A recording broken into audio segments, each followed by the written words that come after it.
ॐ नमो भगवते वासुदेवाय। ॐ नमो भगवते वासुदेवाय। ॐ नमो भगवते वासुदेवाय। ॐ अज्ञानतिमिरन्धस्य ज्ञानाञ्जनशलाकया चक्षुरुन्मिलितं येन तस्मै श्रीगुरवे नमः। श्रीचैतन्यमनोभीष्टं स्थापितं येन भूतले स्वयं रूप कदा मह्यं ददाति स्वपदान्तिकम्।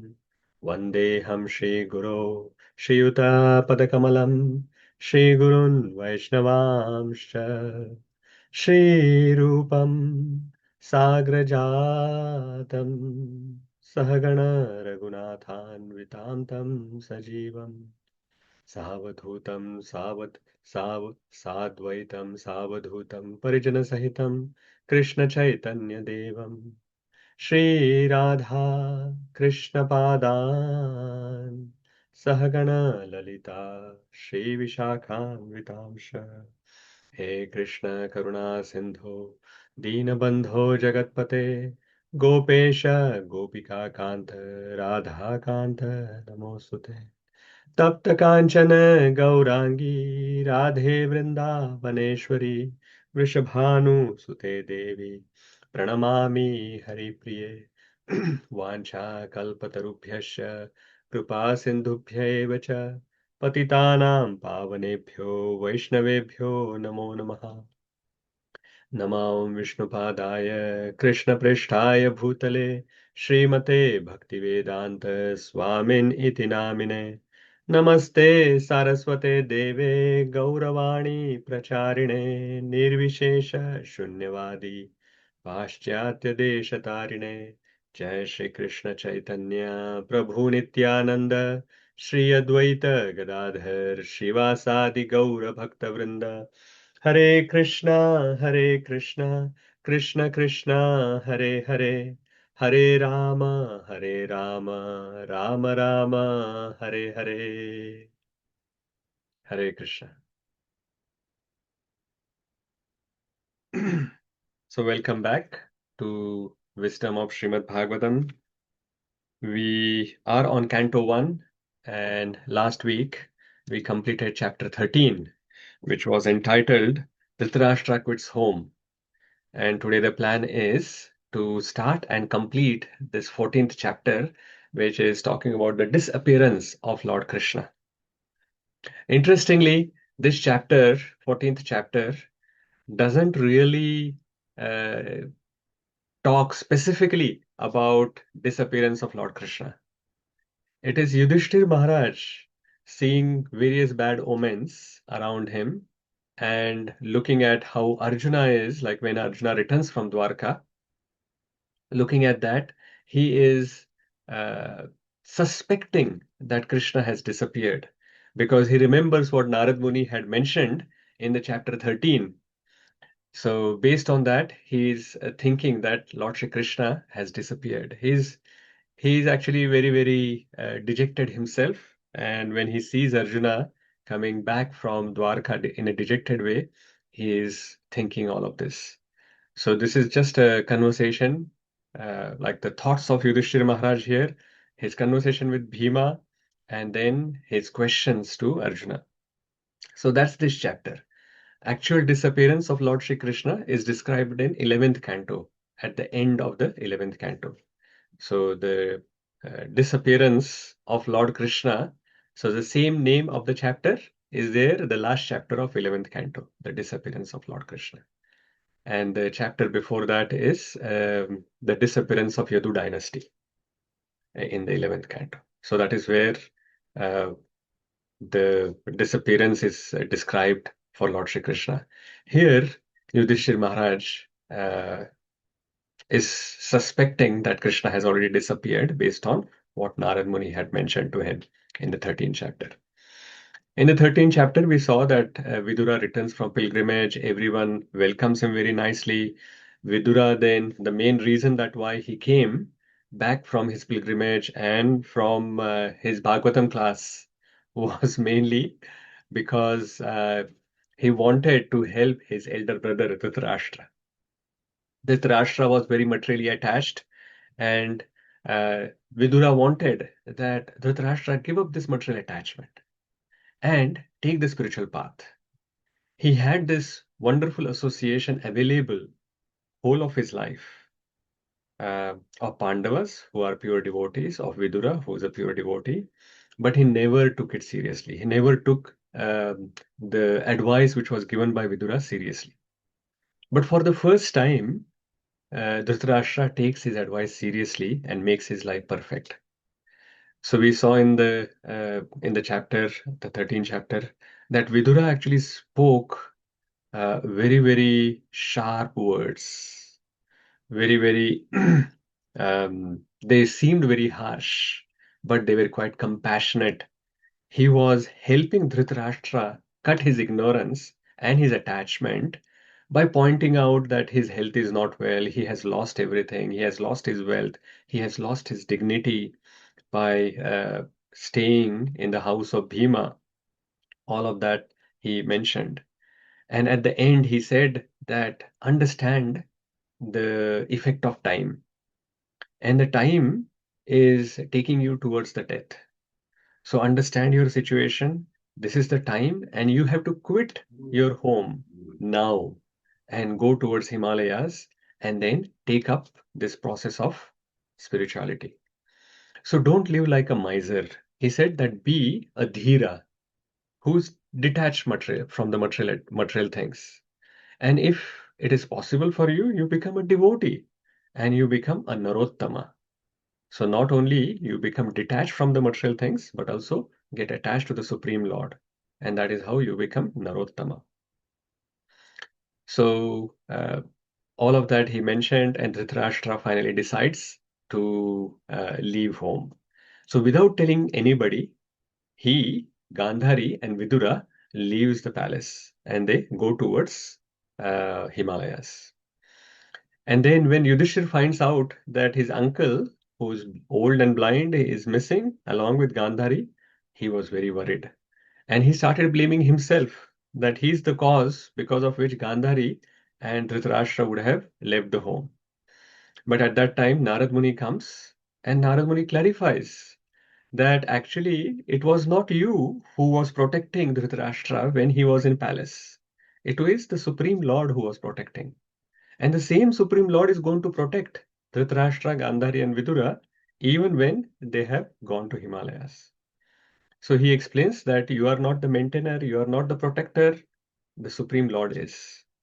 And there were also quite a lot of philosophical points that we saw that Narad Muni mentions that what is the real cause of lamentation when the lamentation comes from the separation.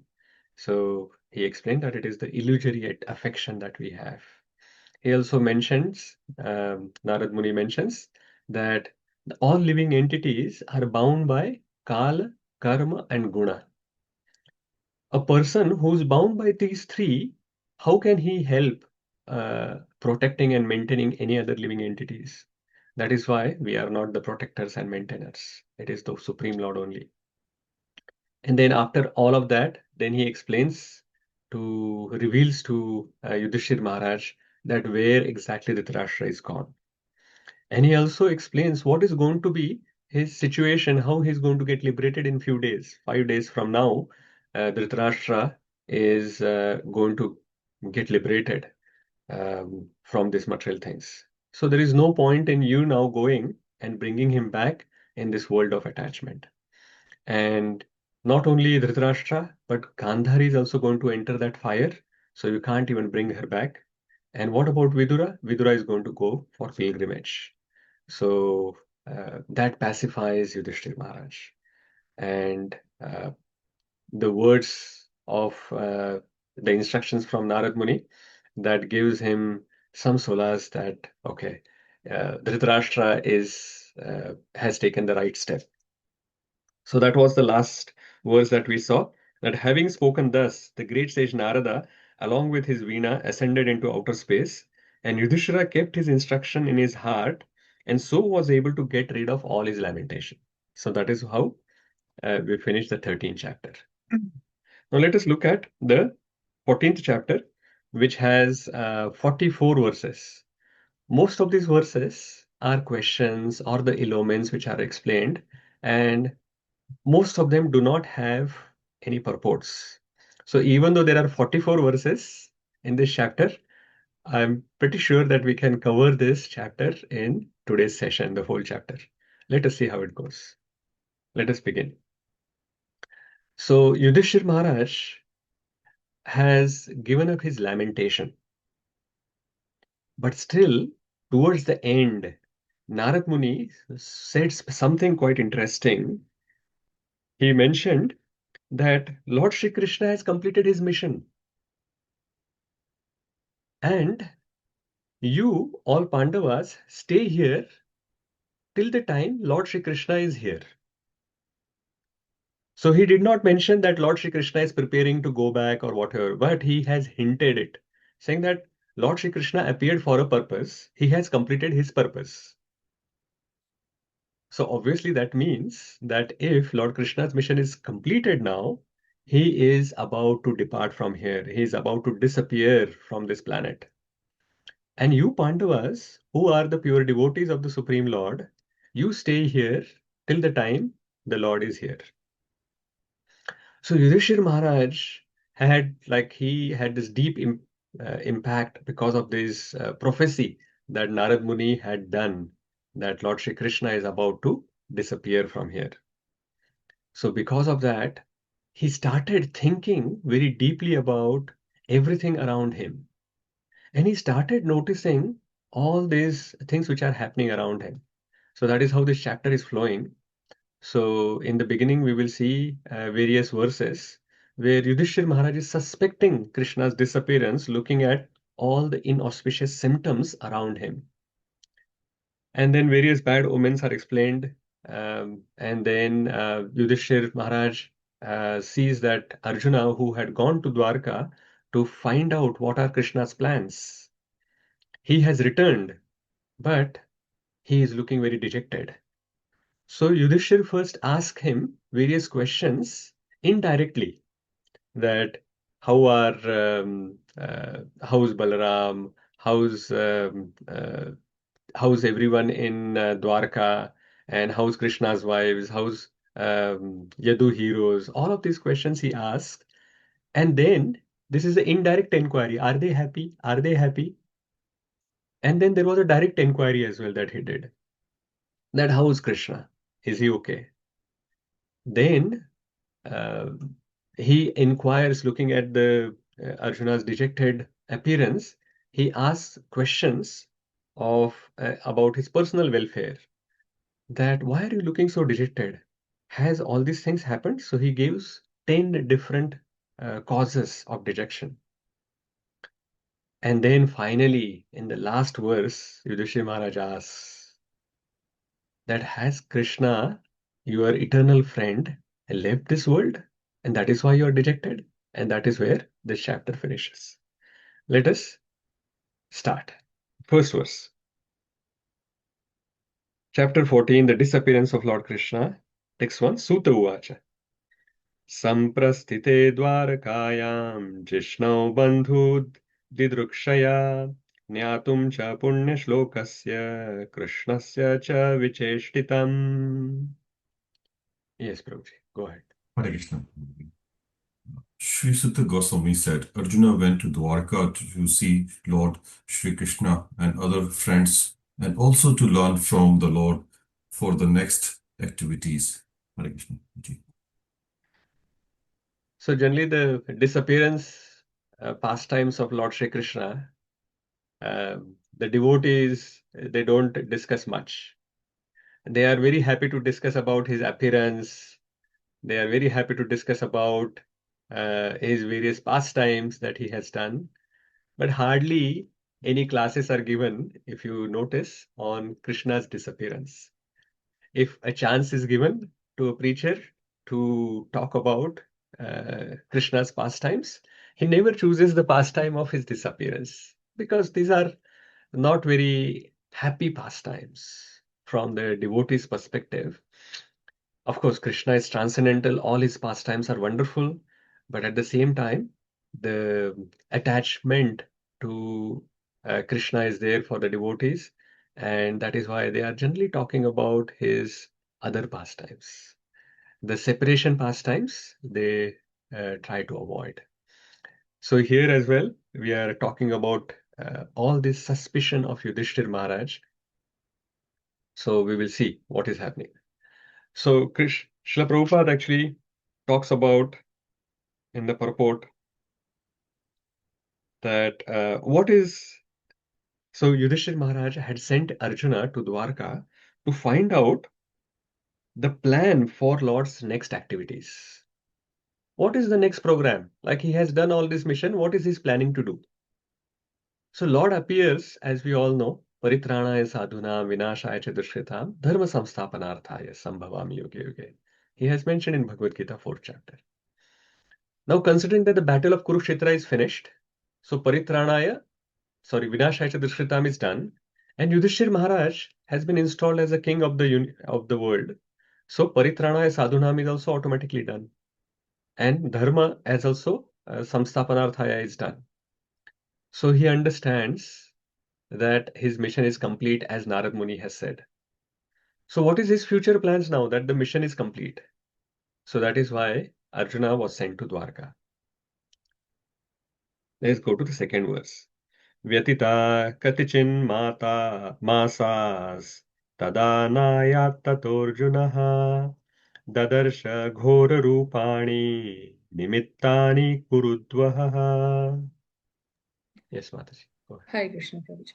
A few months passed and Arjun did not return. Maharaj Yudhishthira then began to observe some inauspicious omens, which were fearful in themselves. Thank you, Mataji. So the Lord is in Dvārakā and Arjuna went there. But you would have expected that Arjuna would come back soon because Yudhishthira Maharaj has given him a specific task to figure out what is happening with Krishna, Lord Shri Krishna, and what is his future plans. But it will be revealed that Arjuna did not come back for 7 months. So he was gone and he did not come back for 7 months. And Yudhishthira Maharaj is thinking, and more time is passing, he is becoming more and more worried. So Srila Prabhupada's purport is focused on that when the Lord is there, there is all auspiciousness. But when the Lord is not there, then the inauspiciousness starts. So Yudhishthira Maharaj started seeing some inauspicious omens. And at the same time, Arjuna, who had gone to Dvārakā, hasn't returned for a long time. So Yudhishthira Maharaj started suspecting that Lord Shri Krishna has disappeared. Because without that, these two things wouldn't have happened. Third verse. So from this verse onwards, some inauspicious things which are happening around him, they are described. What Yudhishthira Maharaj was observing. Kalasya cha gatim raudram viparyastu viparyastartu dharminaha papiyasim nrinam vartam krodhalobhanrutatmanam. Yes, Uma Mataji, Vidushi Mataji, go ahead. He saw that the direction of eternal time had changed, and this was very fearful. There were disruptions in the seasonal regularities. The people in general had become very greedy, angry, and deceitful, and he saw that they were adopting foul means of livelihood. So what inauspicious omens he observed? First thing, direction of eternal time had changed. And there were irregularity of seasons. Irregularities. So irregularity of season means what was happening? One season's atmosphere becoming manifest in another season. You would say that this is normal in New Zealand. Our summer has just gone by and autumn has started already, but it doesn't feel like summer was there. It was raining isn't it? Almost all the time. But this is not normal. The normal should be in the season, like summer season, there should be summer, winter should be winter, spring, autumn, whatever the seasons are there. The atmosphere should be like that as per the season. And when there are irregularities in seasons, that means the direction of the eternal time has changed. Something is uh, something is happening. Then what was the other one? There were disruptions in the seasonal regularities, and the people in general had become very greedy, angry, and deceitful. And he saw that they are adopting foul means of livelihood. So Srila Prabhupada again explains in the purport what are the foul means of livelihood. Let us read that. In the purport, if you go towards probably mid of the purport, it says foul means of livelihood implies deviation from one's occupational duties. If someone finds that, they can start reading from there. Yes, Prabhuji, I can read. Yeah, go ahead. The foul means of livelihood implies deviation from one's occupational duty. There are prescribed duties for everyone, such as Brahmana, Kshatriya, Vaishya, and Shudra, but anyone who deviates from his prescribed duty and declares another's duty to be his own is following a foul and improper duty. A man becomes too greedy for wealth and power when he has no higher objective in life and when he thinks that this early life of few years is all in all. Ignorance is the cause for all these anomalies in human society. And to remove this ignorance, especially in this age of degradation, the powerful sun is there to distribute light in the shape of Srimad Bhagavatam. Thank you. Thank you, Prabhu. So ignorance is the cause of all these anomalies. And because of the ignorance only, what people are doing, they are accepting somebody else's occupational duties instead of doing their own occupational duties. And that is not the right way to earn the livelihood for the people. And this ignorance in the society can be removed. Ignorance is darkness. So this darkness can be removed by the light, the sun of Srimad Bhagavatam. So if we read Srimad Bhagavatam properly, then our ignorance will be gone. We will get the perfect knowledge, and then we will be in all auspiciousness, even when everything around us in the world, you see that there are inauspicious signs. Because you will be with Krishna. Srimad Bhagavatam is Krishna himself. So that is what Srila Prabhupada is emphasizing in this purport. Fourth verse. Jimha prayam vyavahritam Shathyamishram cha savridham Pitru matru suhrid bhratru Dampatinam cha kalkanam. Gaurchandra. All ordinary transactions and dealings become polluted with cheating, even between friends. And in familial affairs, there was always misunderstanding between fathers, mothers, and sons, between well-wishers and between brothers.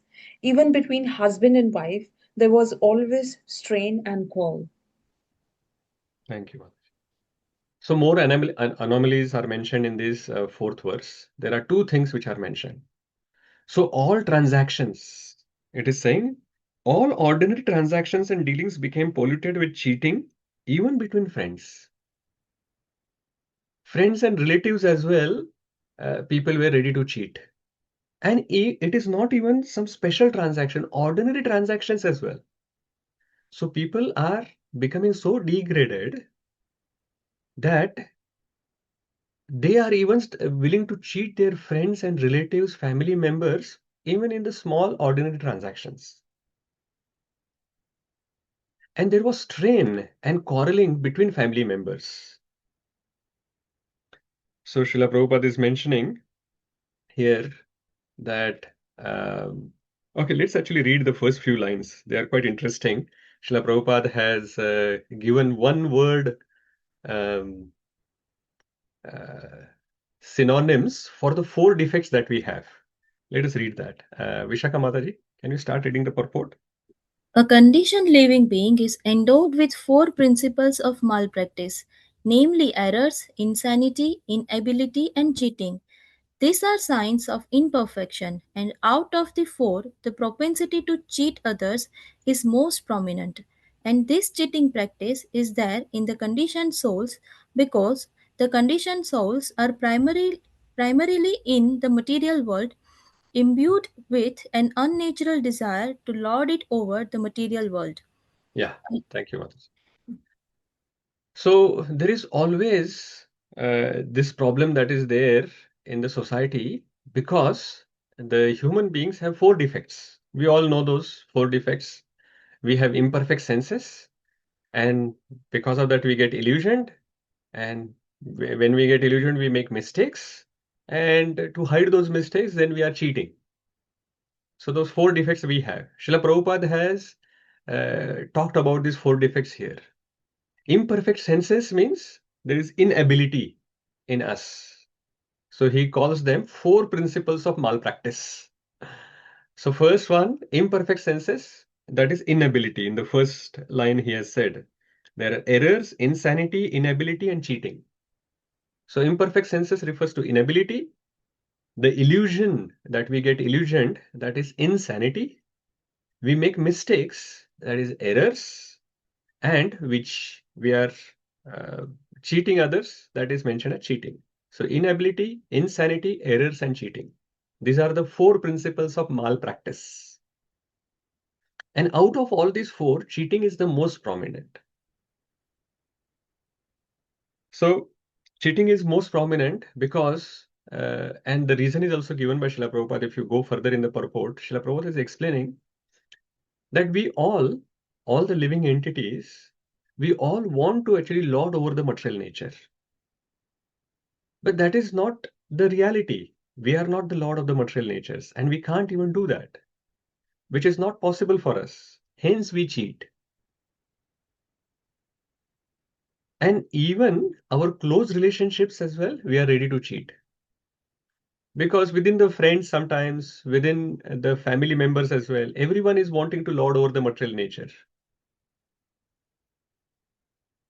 Right? So you have to cheat each other to show that you are better lord of the material nature than your friend or the relative. And it's quite interesting. This translation says, it mentions about, and in familial affairs, there was always misunderstanding between fathers, mothers, sons, and between well-wishers and between brothers. But the next line, Srila Prabhupada starts interestingly. He says, even between husband and wife, there was always strain and quarrel. He did not say that in husband and wife relationship as well, there is a strain and quarrel. He says, even between husband and wife.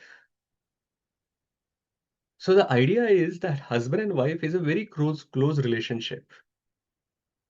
And in that relationship, because it is like a Madhurya relationship in the material world, but because it is, what is that? Reflection, but it is a perverted reflection. Because of that, in this relationship as well, there is this strain and quarrel, which is not expected. What is the solution then? There is always this fight between even Pitru, Matru, with the parents, Suhrut, our well-wishers, Bhratru, our brothers, and Dampati, that is means husband and wife, that is happening. So this cheating propensity, we need to actually get rid of. How we can do that? Srila Prabhupada says that is only possible by offering devotional service to the Lord. Now, what is the relationship? He has already come to this conclusion. He has brought us to the conclusion that there are 4 defects that we have. Out of that, cheating is the most difficult one and the most prominent one. And why the cheating is happening? Because we want to lord over the material nature. But once we understand that we are not the lord of the material nature, it is the Supreme Lord, Shri Krishna. He is the lord of the material nature. Then automatically we will understand that we have to actually serve the Supreme Lord. and that is devotional service. So we can come out of this cheating propensity by starting to serve the Supreme Lord.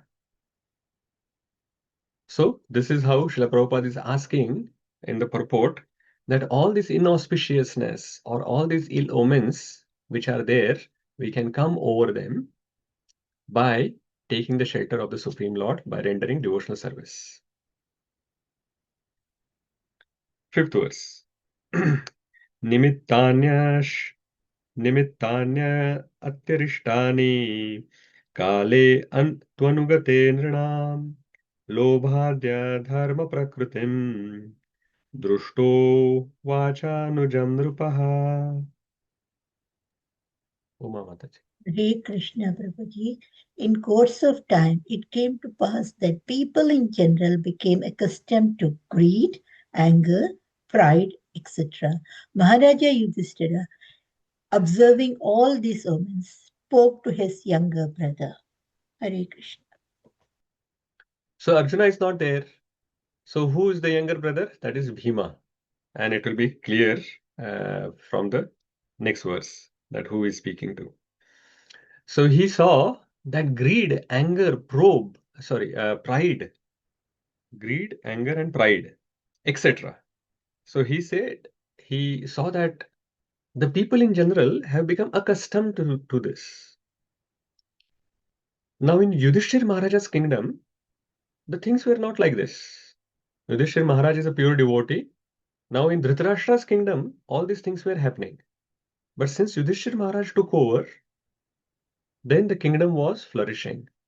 And the seasons were also happening regularly. And people were satisfied. We have seen that in the previous chapters, that when his kingdom and how he was ruling was explained, it was all mentioned that people were satisfied there. But now he started seeing this shift, that people have become greedy, they are becoming unnecessarily angry, they are becoming proud. And he's thinking, how is this happening? I am ruling as per dharma. I am actually providing sufficiently for everyone. So how is it possible that these people have become so greedy and so angry and so proud? So looking at all of this, he is now speaking to Bhima.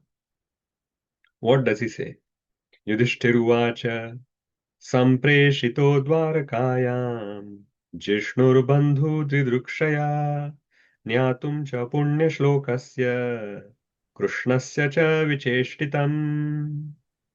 Maharaj Yudhishthira said to his younger brother Bhimsena, I sent Arjuna to Dvārakā to meet his friends and to learn from the personality of Godhead Krishna of his program of work. Let's read the next one as well. Go ahead and read the translation, Mataji. Since he departed, 7 months have passed, yet he has not returned. I don't know factually how things are going there. So he has now started looking at that 7 months have gone. I sent Arjuna specifically for this task to meet his friends and learn from the Lord what are his program of work. What is he thinking of doing now that his mission is completed? But since 7 months has passed and he hasn't come back, and I'm seeing all these inauspicious things, so I don't know how things are going on.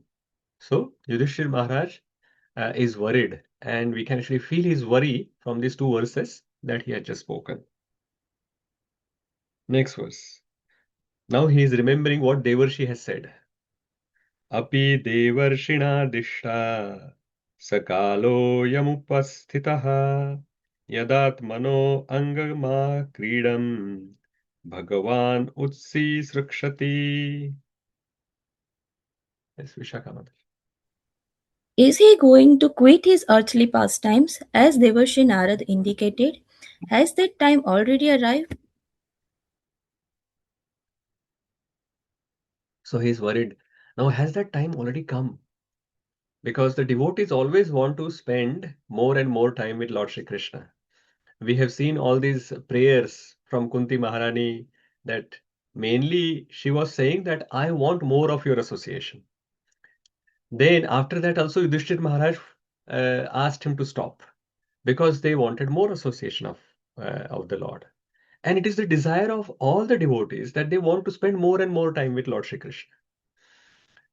So even though he has understood that his mission is over, even though Narad Muni has already predicted that this is going to happen, he is still wanting more association of Lord Shri Krishna. And that is why he's worried. Just looking at all these things, he's thinking that the time has come, or possibly Lord has already departed. I just currently don't know. Actually, he knows by looking at all the things which are happening around him. But he still doesn't want to believe that. So he just questioning all of these things. Next verse.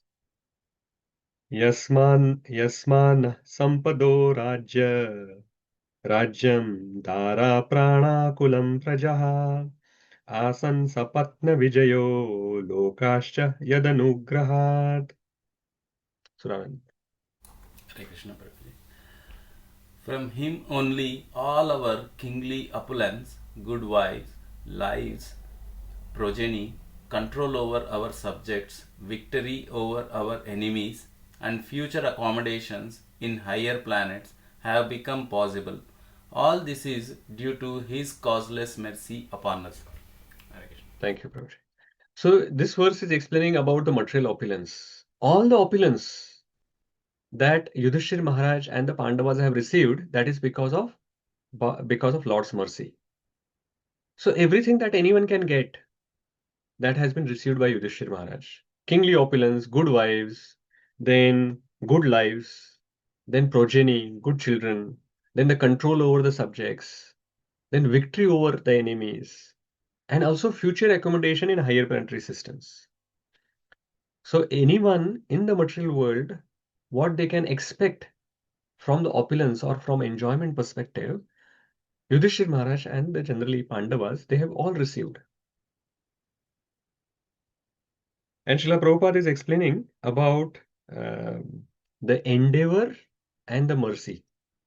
Most of the people in the material world, they think that I have done this by my own effort, personal effort.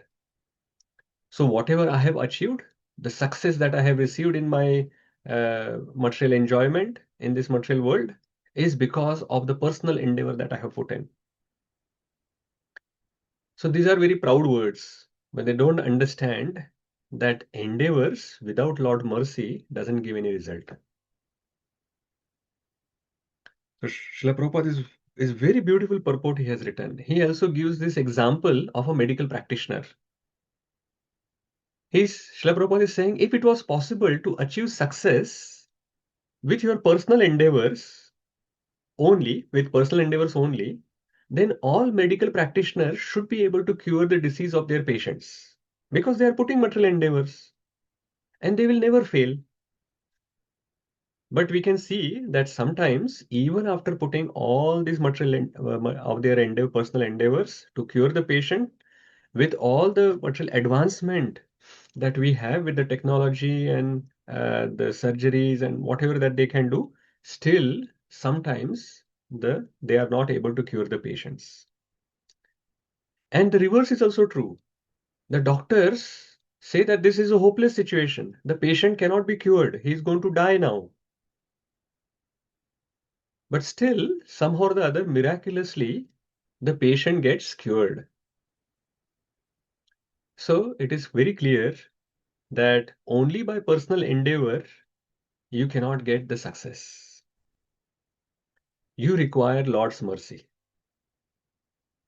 But the problem is that, especially in Kali Yuga, hardly there are people who are acknowledging the mercy of the Supreme Lord when we get some success.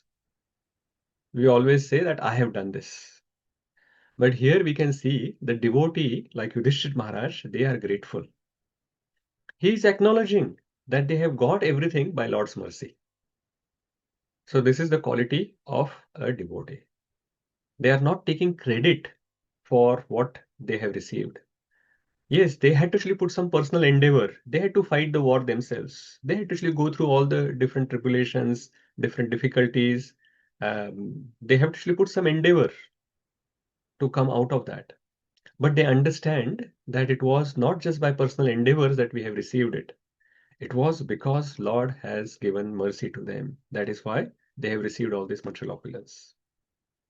I haven't today prepared the slides for and the personal application, but this is the first one that we can see here. Actually, the second one.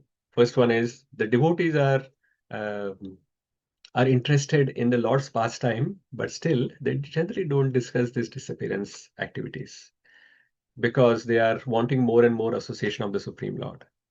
Second one that we are seeing here is that gratitude towards the Supreme Lord. A real devotee always feels gratitude towards the Supreme Lord. They downplay their own personal endeavors and emphasize more on Lord's mercy.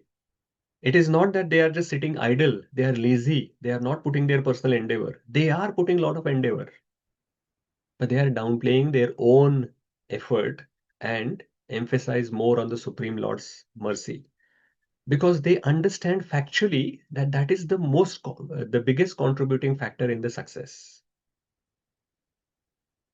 Whereas the non-devotees, they give overemphasis onto their own efforts. Even if they acknowledge sometimes that there is some part of destiny or luck or of the Supreme Lord, still most of the time they downplay that part and overemphasize on their effort, saying that I have done it. मैंने अपने बलबूते पे खड़ा किया है ये पूरा. So all of this is there. So this is the contrast that we can see, that what part we are emphasizing in our life. Where are we focusing on? Are we self-centered or Krishna-centered? So Yudhishthira Maharaj is showing us how to be a good devotee. Next verse. Let's read the translation directly. Bhageshwari Mataji. Just see, O man with a tiger's strength, how many miseries due to celestial influences, earthly reactions, and bodily pains, all very dangerous in themselves, are foreboding danger in the near future by deluding our intelligence. Thank you, Mataji. So he is calling Bhima, O tiger amongst men, or the O man with tiger strength, Naravyagra. So very powerful. So he is acknowledging that, oh Bhima, who is very powerful. See how these miseries or the omens which are happening here, and he's giving three reasons. The miseries are due to celestial influences. Celestial influences means divya. The Sanskrit word is divyan. Divyan, bhauman, sadahikan. So here the divyan. So basically he's referring to Adidaivik miseries which are happening. Then the second reason he is giving us earthly reactions. Reactions, it is mentioned as bhauman, where it is referring to Adibhautik miseries. And the third one is sadahikan, which is coming from body and mind, so adhyatmika miseries. And he's saying that he can see all these ill omens because of these three activities, and it is indicating that there is a danger in near future. And he knows what that danger is. Next verse, translation. Hare Krishna, Babaji. The left side of my body, my thighs, arms, and eyes are all quivering again and again. I'm having heart palpitations due to fear. All this indicates undesirable happenings. Hare Krishna. Thank you, Mataji. So now in the 10 verses, next 10 verses, 11 to 20, there are further bad omens are mentioned. And from different, he's observing that everywhere. So his body is, like this verse is talking about is how his body is showing some symptoms. Then he talks about how some animals, their behavior is showing ill omens. Then birds, sky, earth, like Panchabhutas, and the deities in the temple and various different places which are there. Everywhere he's saying this ill omens. So this verse is talking about how the left side of his body. So he's saying my thighs, arms, and eyes are all quivering again and again. And the second one is my heart is palpitating. So due to fear. So there are heart palpitations due to fear, and his left side of the body is quivering. So all the activities in the material world, even though Lord is the controller, all those activities are done by the material nature. And the material nature also controls our body, animals, Pancha Mahabhutas, everything. So it is possible that the nature can give indications of the activities which are going to happen or happening or happened through these omens.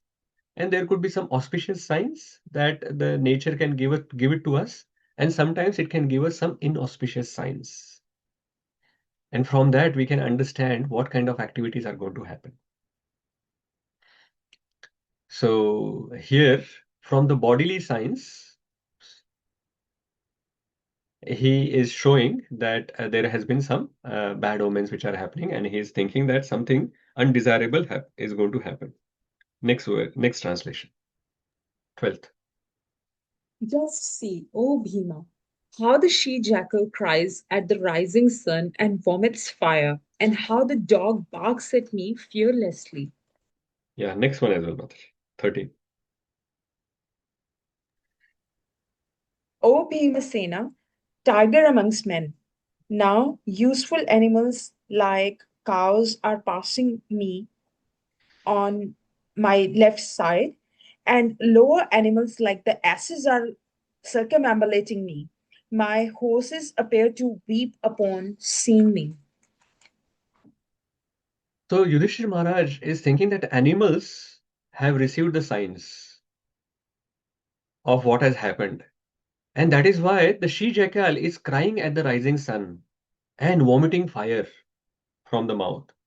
And the dog is barking at me fearlessly. And the useful animals are cow, like cow, they are passing on the left side. And the lower animals like asses, donkeys, they are circumambulating Yudhishthira Maharaj. And even his horses, they appear to weep.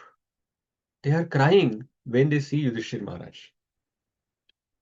So he's saying that these are really not good signs that all of these are happening. Next Prabhuji, one. can I ask quickly? Yes, Mataji. Is this hallucination of Yudhishthira Maharaj, or it's actually happening like in real life? It is actually happening. Oh, okay. So these things are really happening there, and he has started observing that. Okay. Because he see from his in Yudhishthira Maharaj's kingdom, everything is perfect. Nothing wrong will happen in Yudhishthira Maharaj's kingdom. Everything was auspicious. But suddenly all of these wrong things started happening. Including, he can see that people have changed, animals are doing like this, birds are doing like this, even the weather had changed, seasons have changed. And he's thinking, how is this possible? So there could be only one reason why this is happening. If I am doing my duty perfectly, but he understanding that all of this is not only because of my personal endeavor, but because also Lord's mercy, Lord's presence on the planet Earth. But now the Lord has gone. Possibly this is why everything is going upside down. So it is not his hallucination. It is actually happening. And these illumines, he is now relating that to Krishna's disappearance because Narad Muni has foretold him. Thank you. So horses are also weeping upon seeing him. And that is why he's thinking, oh, this is not a good sign. Well, what the birds are doing. Yes, next one. Hare Krishna Guru. Just see. The pigeon is like a messenger of death. The shrieks of the owls and their rival crows make my heart tremble. It appears that they want to make a void of the whole universe. Yeah, so he is now seeing the pigeons as well, like the messenger of the death, because the pigeons are generally used for sending the letters. They are the email carriers, mail carriers. They are the postmans in the past. So he's saying that this pigeon he's a messenger of death. And the owls and the crows, they are making these sounds because of which his heart is trembling. So they are making such fearful sounds. Now, the next few verses are talking about Pancha Mahabhutas. How 15 to 18 verse, they will say, they will tell us how the Pancha Mahabhutas as well, he is observing different signs. Now, many of these signs, we will see that, oh, they are in New Zealand every day. Let us look at them. 15th. Just see how the smoke encircles the sky. It appears that the earth and the mountains are throbbing. Just hear the cloudless thunder and see the bolts from the blue. So the sky and earth that is talked about here. There is a smoke. It is encircling in the sky. The earth and mountains are appearing to be throbbing. And there are thunders without clouds. So all of that is happening. The next verse is talking about air and water. Next one. Very specific for New Zealand. Hare Krishna, Prabhuji. The wind blows violently, blasting dust everywhere and creating darkness. Clouds are raining everywhere with bloody disasters. So wind is blowing violently in Yudhishthira's kingdom. That has never happened before. And it was blasting dust everywhere and it was making everything dark. There were sandstorms because of that. And clouds are raining everywhere. And it is not raining just normally, but it is creating floods. And that is why many people are dying as well. So there are bloody disasters which are happening because of the water. Next one, 17th.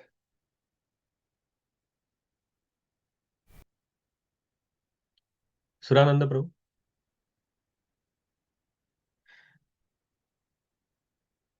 Unmute, Prabhuji. 17th. Oh, sorry, Prabhu. The rays of the sun are declining, and the stars appear to be fighting amongst themselves. Confused living entities appear to be ablaze and weeping.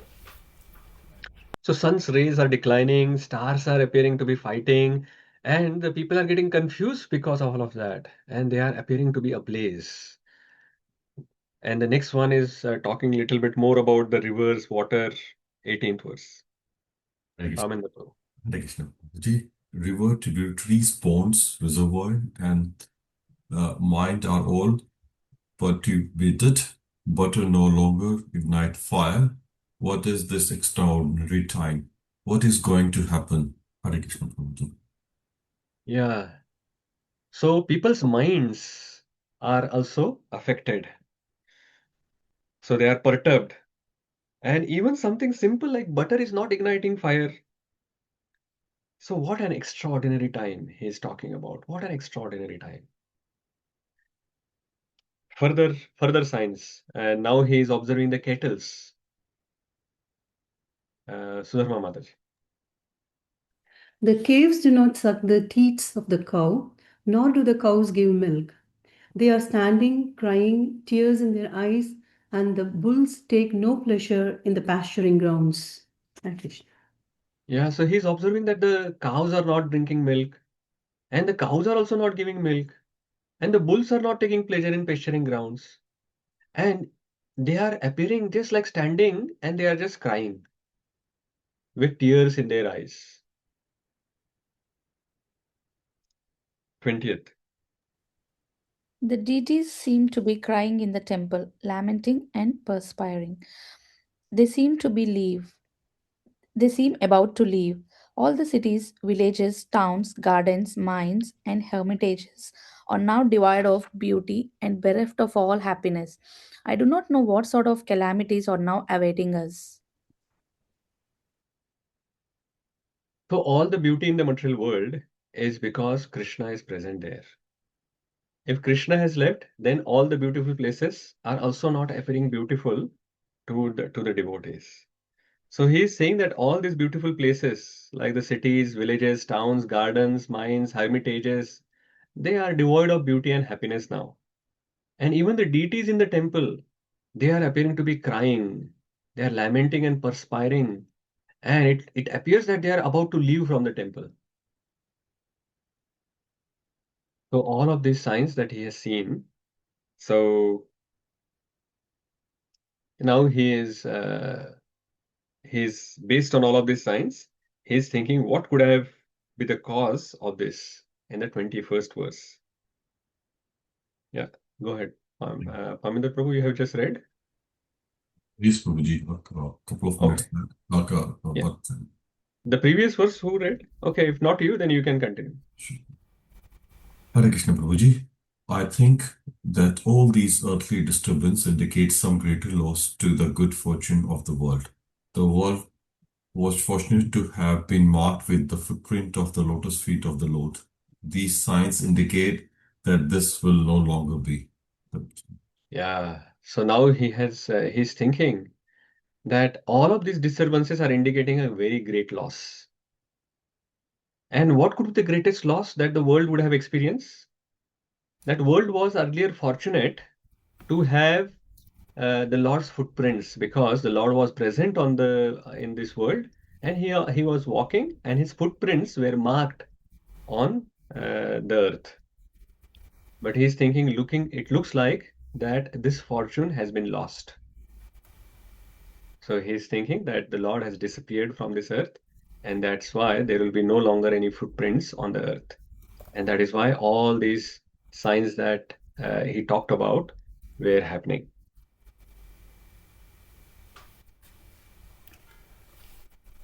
Yeah, 22nd word. Yeah, yes, Mataji. From this verse, it is mentioned that, because of all these bad omens, they're saying that the footprints of Lord is not, it may not be present. So, but in Kali Yuga, we don't see all of this. I mean, all of these bad omens. I mean, few of them we see. So, but we still, so can we say that there are Lord is still here somewhere? No, why we do not see this? I see that every day. This is Kali Yuga, right? Actually, all of these bad omens which are mentioned here, we can see that these are coming from the similar description is given for Kali Yuga as well. So all of these things, like the places are not as good as they were when the Lord was present, because we haven't seen the place when the Lord was present on the earth. We do not know how beautiful it was when he was there. But at least we can see these other things, that especially the Pancha Mahabhutas, how the Pancha Mahabhutas are acting because the seasons are not happening as per the normal season, and everywhere in the world that is happening, isn't it? Plus the rains, sometimes it is more, sometimes it is less, and either it is causing too much havoc because there is famine, or it is because it is too much rain and there is floods. There are earthquakes happening, volcanoes erupting. All of those things which are happening are the signs that um, the world is not Krishna conscious anymore. Because if the rulers are Krishna conscious and everything is happening properly, then actually the rain only happens at night time, not during the daytime.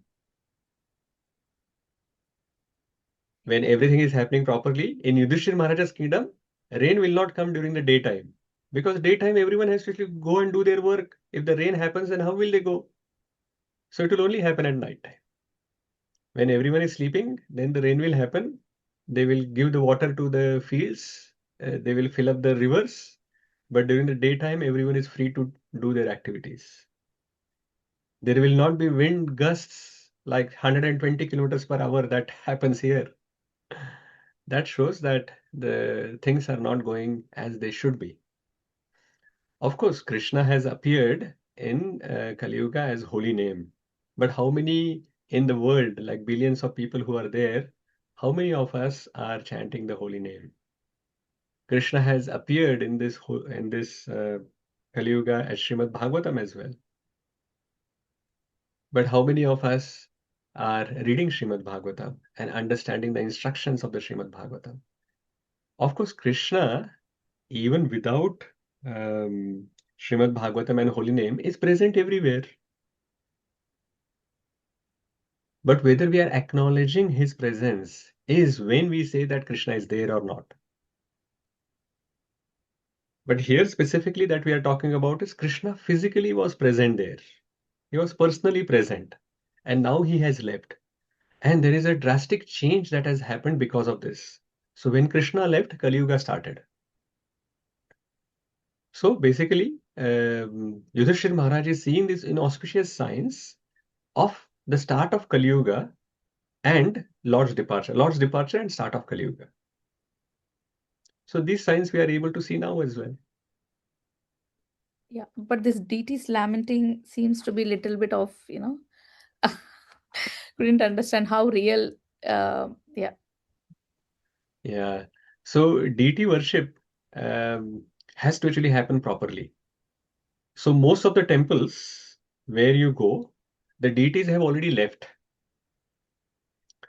So it is like we have the Vigraha, but uh, the Lord is not present there, most of the places. The reason is because the simple thing, most of the temples are not actually doing the worship properly. If a guest is invited to your home, and then if they are not given everything to look after them, like they are not given breakfast, lunch, dinner, they are not given opportunity to bathe, they are not given opportunity to change their clothes and everything. So if that is happening, then how many days the guests are going to stay with you? So only at the temples, there are still some very good temples, of course at the ISKCON temples, as well as some traditional temples where the deity worships is happening very properly. The Lord's presence you can actually feel there. But most of the other places, uh, it has become like a place for business. And you can actually, just when you enter there, uh, people don't feel the presence of the Lord. And the real temples, you really feel the presence of the Lord when you go there. So there is a difference that is there. So in Kali Yuga, most of the temples, you will not feel the presence of the Lord, unfortunately, because the worship of the Lord hasn't happened properly. Prana Pratishtha hasn't happened. And then after Prana Pratishtha, whether it has happened or not, but you uh, haven't maintained the standards of worship. So the guest who was invited has already left. That is how it is. Thank you, Prabhuji. Okay. Prabhuji, Hare can Krishna, I ask you Prabhuji. a question? Oh, Hare Krishna. Hare Krishna. Sorry, Sudharma Mataji, you can go. I can't see my raise hand reaction, so I can't raise my hand. Sorry, but I can go after Sudharma Mataji. Yeah, and it was also quite loud, Mataji. Sorry, somehow. So that's why everyone is startled. I'm so sorry. Maybe my sound setting. Sorry, apologies. Yes, Is it better? Sudharma. No, it's the same, but that's fine. Sudharma Mataji. Thank you, Prabhuji. Prabhuji, just these signs, the bad omens which Yudhishthira Maharaj is experiencing, even like now also in Kali Yuga, like from our family traditions and things, they say like your eyes are doing like this or something. They Hmm. say it's a bad omen. But is that most people think like it's superstition? But now when Hmm. we are reading from Bhagavatam, like even Yudhishthira Maharaj is feeling that, and it has got like it's indicating him something. So if we can assume like it's really an indication now also like it's we can't take just as a superstition. Yudhishthira Maharaj is very well connected to the Supreme Lord. So Supreme Lord can give some good signs to him. But I'm not very sure that whether the same thing will happen and we will understand what is the reason for that particular omen properly. So there is a Shastra for that as well. When what signs are shown and what could be the meaning of those signs. In Kali Yuga, most of the knowledge is lost. But there are some basic things which are like if the left side is the eyes quivering or like the left side of the body is shaking, then it is considered that something bad is going to happen probably. So some signs like that which are still can be seen, and sometimes that comes true. But as I said, that just like astrology or all this, the nature science, how to understand and predict what is going to happen, that science hardly anyone knows nowadays. So that is why it is not very easy to believe what is going to happen. And because the predictions of these, they are not coming true of those people who are talking about it, that is why people think that they are superstitions. So if someone who is as connected as Yudhishthira Maharaj to the Supreme Lord, and they are able to, or Narad Muni who comes and says that this is what is going to happen, this is the meaning of this science, then they will come true, and then people will start understanding that, yeah, this is a real science, not just superstition. Thank you, Prabhuji. Okay. Lochana Harini Mataji. Hare Krishna, Prabhuji, Dhanavad Pranam. Sorry, I might not be able to stay for the whole time because I have to be somewhere. So is it okay if I ask a question right now? Yeah, go ahead, Mataji. Thank you, Prabhuji. So, Prabhuji, the way you were explaining, how Yudhishthira Maharaj has been observing the bad omens, my question is, how should we see these omens as a devotee? Because the problem is, I used to be really scared of these omens, like, because of upbringing or, grandmother said, oh, these are bad omens and always look out for those. So there was a bit of an inherent fear for some reason. Now it has gone better, obviously. But from a devotee perspective, how we should look at them and what should we do to calm our minds, if that makes sense? Yeah, Srila Prabhupada has already given that answer, that we have to take shelter of the Supreme Lord. And there is a specific paragraph which is going to come after some time in this chapter, where it is explained how we can become fearless from fearfulness. So we will talk a little bit there further. But basically, by taking the shelter of the Supreme Lord, we can get rid of all these fears. Sure, but the shelter is not perfect, Prabhuji, is it? I mean, I have taken 100% shelter, so the fear still stays. So to reach that ultimate state where you become fearless, and it's a bit of a journey for me. But in between, like now, what's like just chanting holy name should be good enough to get us to that stage when we do not fear about anything. Yeah, in the meantime, you can take more shelter, Mataji. Oh, I would like to, Prabhuji, but based on my, my accumulated, yeah. But Yeah, yeah. when I say more shelter, that means we have to actually do. So the shelter is defined. I answered your question on WhatsApp about how to take shelter. There are 6 things which are mentioned. Anukulasya sankalpa, pratikulasya varjanam. All those 6 factors we can try to do more, and that is how we can actually surrender to the Supreme Lord more. So simple thing is, like, when we are feeling this fearfulness, we can chant some more rounds, or chant Narsimha prayer, read Srimad Bhagavatam for some time, take association of devotees, and all of those things will actually improve our focus on the Supreme Lord, and it will divert our attention from the issues which are causing fear in our life. Sure, thanks, Prabhuji. Now, finally, is it okay to ignore them and just keep doing what we're doing? See, as a devotee or as a person in this material world, Krishna has said that we have to do our endeavors and also rely on Lord's mercy. So Lord doesn't say that you just rely on my mercy. We have to also do our endeavors. So if there are some signals which we are seeing and where there is something specific that we can do to avoid those problems or to come out of those problems, then we should. For example, if there is a flood that is happening, because like that is one of the things which is mentioned, right? And you should take endeavors to save yourselves as much as you can. And at the same time, you expect Lord's mercy at the time, right? So there was this story where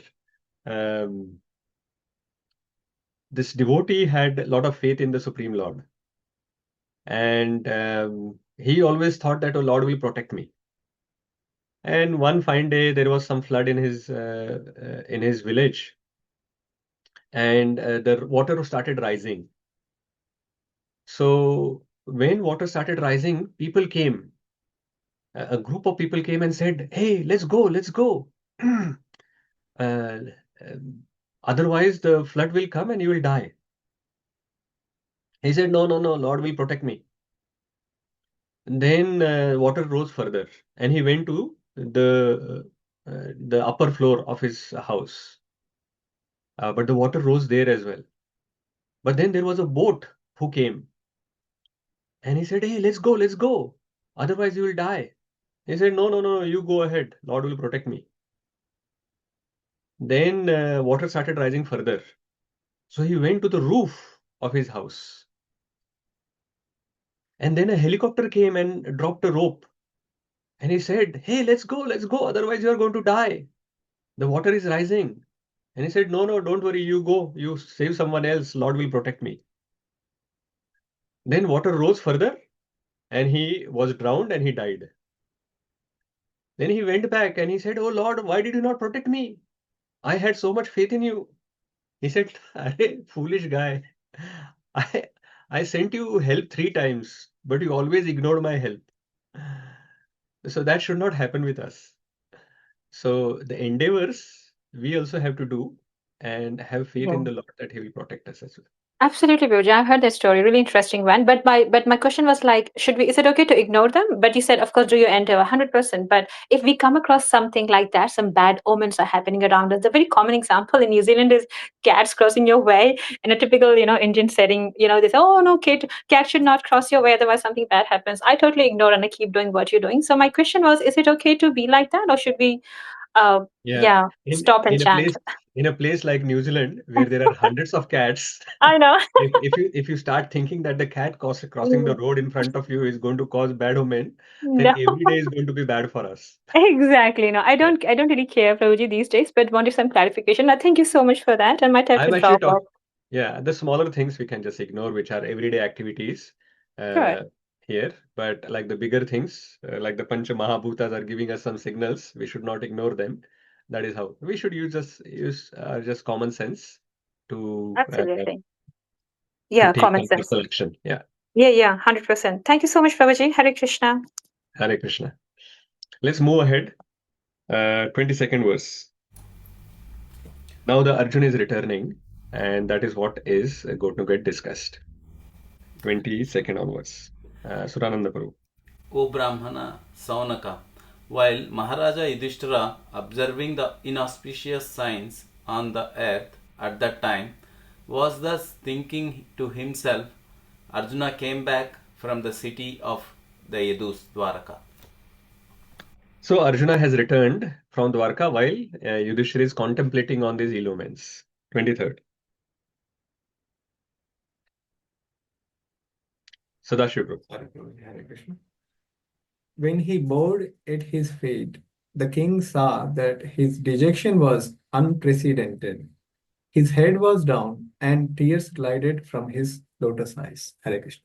Hare Krishna. So Arjuna, as soon as he came, even in his dejected state, what did he do first? He paid obeisances to Yudhishthira Maharaj. So the Vaishnava etiquettes needs to be followed, no matter what situation we are in. So you can actually learn, we are learning this again and again in Srimad Bhagavatam. No matter what the situation is, Vaishnavas, they are following their etiquettes. They are not giving excuses because, oh, I am so dejected or I am having so much happiness or unhappiness. Because of that, I have forgotten it. No, no matter what it is, they are just following the etiquette. His elder brother is there. As soon as he came, he paid obeisances. And Yudhishthira Maharaj saw that Arjuna is dejected. But it is not only he's seeing that he's dejected, he's seeing that there was an unprecedented dejection on his face. Unprecedented. Now, Yudhishthira Maharaj has seen Arjuna going through lots of difficulties. Like all of them have gone through difficulties, including when Abhimanyu, Arjuna's son, had died. All of those things he has seen. But this dejection that Arjuna was feeling, Yudhishthira Maharaj saw that this was unprecedented. He had never seen Arjuna so dejected before. So his head was down and tears were gliding from his lotus eyes. Of course, there are more signs, but this was at a high level he can see, and it was mentioned. But the important point is Yudhishthira Maharaj saw that this dejection was unprecedented. 24th verse. Hare Krishna Prabhuji. Seeing Arjuna pale due to heartfelt anxieties, the king, remembering the indication of the sage Narada, questioned him in the midst of friends. So Arjuna has come back. So amongst the assembly of all the relatives, friends, Yudhishthira Maharaj has started asking Arjuna various questions. and looking at his face, and at the same time remembering what Narad Muni had said, with that in his mind, all the ill omens which are happening around him, thinking all of that, he started asking some specific questions to Arjuna. So now from 25th to 33rd verse, we will see that he is making indirect inquiries about Krishna to Arjuna. 25th. Maharaj Yudhishthira said, "My dear brother, please tell me whether our friends and relatives such as Madhu, Bhoja, Dashara, Arra, Satvata, Andaka, and the members of the Yadu family are all passing their days in happiness." Thank you, Prabhuji. So are the friends and the relatives, so all these friends and the relatives, such as Madhu, Bhoja, Dashara, Arha, Satvata, Andhaka, and the members of the Yadu family, are they passing their days happily? If Krishna is there, they are happy. If Krishna is not there, they are unhappy. So he's asking indirectly. But the question is same, which he's going to ask in the last verse. So he's asking, are they friends and relatives, are they passing their days happily? 26th verse. He is now asking about the grandfather, Shurasena. Hare Krishna, Prabhuji. Is my respectable grandfather Surasena is in happy mood, in a happy mood? And are my maternal uncle Vasudeva and his younger brothers all doing well? Hare Krishna. Yeah, he's asking about his mama, Vasudeva. Is he fine? And all his brothers, Vasudeva's brothers, are they also okay? And is my grandfather Shurasena in a happy mood? So again, he's asking specifically about they are happy, they are keeping well. All these questions, the same question he's asking, but he is remembering everyone who's there with Lord Shri Krishna. 27th, he's asking about Devaki and the other aunts. Vishakha Mataji. His 7 wives, headed by Devaki, are all sisters.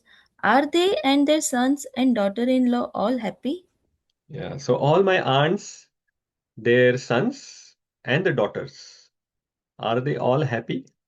That is the question. Daughter-in-laws, sorry, daughter-in-laws, are they all happy? 28 and 29. Hare Krishna, Prabhuji. Or Agrisena, whose son was the mischievous Kamsa, and his younger brother still living? Are Ridhika and son Kartivama happy? Are Akura, Jayanta, Gada, Sarna, and Shrutijit all happy? How is Balaram, the personality of Godhead and the protectors of the devotees? Hare Krishna. So he's asking about everyone else, like Ugrasen, then Kritavarma, then Sarana, Shatrujit, so many people, Akrura. And finally, he's also asking, how is Balram, the personality of Godhead and the protector of devotees? Srila Prabhupada has written his purport on how Lord Balram is the protector of devotees. So he says that he is the protector of the devotees in 2 ways. How? First one, he acts as the spiritual master of all devotees. And the second, by his causeless mercy, fallen souls are delivered. So that is how he protects everyone. And he gives the example that how Lord Balram came as Nityananda Prabhu and he delivered the extremely fallen souls like Jagaya and Madhai. That is how we can see that Lord Balram is the protector of all the devotees. 30th verse. Pradyumna and Aniruddha is asking about now. How is Pradyumna, the great general of the Vrishni family? Is he happy? And is Aniruddha, the plenary expansion of the personality of Godhead, faring well? Correct. Yeah. So both of them, Pradyumna and Aniruddha, they are also Vishnu Tattvas. They are both expansions of Krishna. So they are also Vishnu Tattvas. So he's asking whether they are also keeping well, they are also happy. 31st. Now he's asking about all the children of Krishna. Hare Krishna. are all the chieftain son of the Lord Krishna, such as Susena, Yudhiṣṭhira, Samba, and the son of Jambavati and Rasava, along with their sons, all doing well. So all the sons like Sushena, Charudeshna, Samba, who's the son of Jambavati, and Rishabha, are they all well, including their sons? So Krishna's sons, are they all well? That is the question he has asked. Srila Prabhupada gives a calculation in the purport about how many, like he had 16,108 wives, and from each wife he had 10 sons. So he had 1,61,080 sons, and each one of them had 10 sons. So like the numbers kept growing, and then Krishna's family itself is like lakhs and lakhs of people. So it became an ocean itself. 32 and 33rd verse together. Also, Shrutadev, Uddhava, and others, Nanda, Sunanda, and other leaders of liberated souls who are constant companions of the Lord are protected by Lord Balram and Krishna. Are they all doing well in their respective functions? Do they, who are all eternally bound in friendship with us, remember our welfare? Hare Krishna. Yeah. So now he's remembering that all of these others like Shrutadev, Uddhava, and Nanda, Sunanda, and these are all protected by Krishna and Balram. And the specific word that is used here in the verse is Ram Krishna Bhujashraya. Bhuja means his hands. So Ram and Krishna's hands are protecting all of these people. And do they also remember our welfare? Like, just like I am thinking about their welfare, are they happy? Are they well? Are they also remembering us and thinking about our welfare? So that is what is mentioned. Srila Prabhupada talks about the difference between the Jiva Tattva and Vishnu Tattva in the purport. That we are Tatastha Shakti, we are Jiva Tattva, that we have same qualities as the Vishnu Tattva, but we are infinitesimally small. Our quantity is less. So he gives an example saying that the Lord is like fire and we are like spark which is coming out of the fire. The spark also gives light and heat, but it is infinitesimally small. So the qualities are same, but the quantity is less. The spark which is separated from the fire will get extinguished, but the spark which remains with the fire remains like that part of the fire and then keeps the qualities. So that is how he's mentioning. And the main point that why he started mentioning that is that Jiva Tattva, because of this, requires protection. Even though they are same in quality as the Supreme Lord, but because they are infinitesimally small, they are very, very small. And just like the spark has the problem of getting extinguished if they go away from the Lord, similarly, for us as a Jiva Tattva, we require protection of the Lord. And it is said that the Vishnu Tattva, the Supreme Lord, is happy to give protection to his eternal servants. So those who are serving the Supreme Lord and taking shelter of the Supreme Lord, the Lord is ready to protect them. That is how the protection and the protected, the protector and protected are explained here. 34th verse. Bhagavan api govindo brahmanyo bhaktavasalaha kachit pure sudharmayam sukhamaste suvrudvritaha. Sudharma Mataji, your name has come. You can read. Thank you, Guruji. Is Lord Krishna the Supreme Personality of Godhead who gives pleasure to the cows, the senses, and the brahmanas, who is very affectionate towards his devotees, enjoying the pious assembly at Dvārakā Puri, surrounded by friends? Hare Krishna. Hare Krishna. So here now, from 34 to 34 to 38 verse, he is making direct inquiries of the Supreme Lord. And he's calling the Lord with so many names: Bhagavan, Govindo, Brahmanyo, Bhaktivatsala. So Bhagavan means he's the Supreme Personality of Godhead, full of all six opulences. Srila Prabhupada is talking about each one of them. Govinda. Govinda means he is giving pleasure to the cows and senses. He's he's a Brahmanyo, so he is giving pleasure to the Brahmanas as well.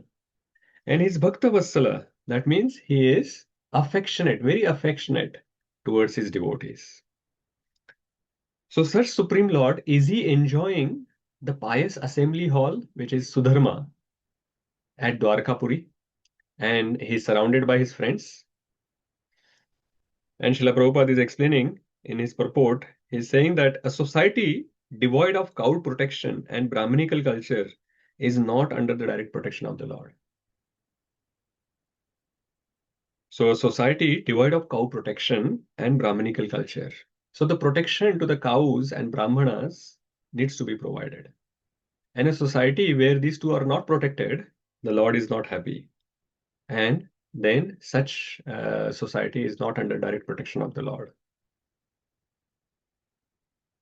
And then further, Srila Prabhupada is saying the Lord stays only where pious men assemble and takes pleasure in their glorifying the Supreme Truth. So when the devotees come together and they are glorifying the Supreme Lord, the Lord is present there. So in the Sudharma hall, where all the pious, like all his devotees are coming together and glorifying the Lord, is Lord present there? That is the question he is asking. 35 and 36. Vishakha Mata. As we have discussed many times, the personality of Godhead Vishnu resides within each Which and one you are reading? 35-36.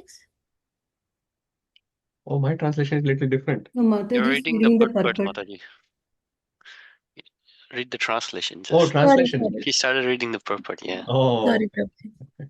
Translation: the original personality of Godhead, the enjoyer, and Balaram, the primeval Lord Ananta, are staying in the ocean of the Yadu dynasty for the welfare, protection, and general progress of the entire universe. And the members of the Yadu dynasty, being protected by the arms of the Lord, are enjoying life like the residents of the spiritual sky. Hare yes. Krishna. Thank you, ma'am. So Lord Krishna and Lord Balaram are staying in the ocean of Yadu dynasty. We talked about there are so many family members and friends and well-wishers of Lord in Dvārakā. There are crores. So it is like a ocean of Yadu dynasty that is there.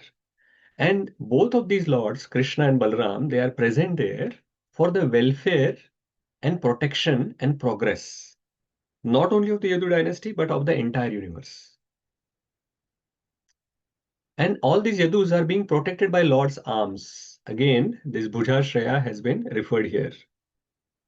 And they are enjoying life like in Vaikuntha. So Srila Prabhupada is giving the description of the planets, that how beyond this material world, then there is this Brahma Jyoti. And in that Brahma Jyoti, there are lots of Vaikuntha planets which are floating. That is the spiritual sky. There is a Viraja river, of course, in between.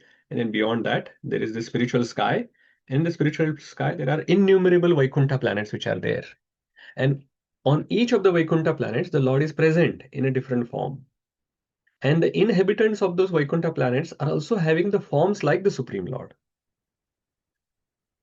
And just like those people in the Vaikuntha planets are enjoying in the Vaikuntha planets by serving the Supreme Lord, similarly in Dvārakā as well, all the inhabitants, they are like the Vaikuntha Vasis. Because where the Lord is present, where the service of the Lord is there, then it is Vaikuntha. There is no anxiety that they have. They are fearless.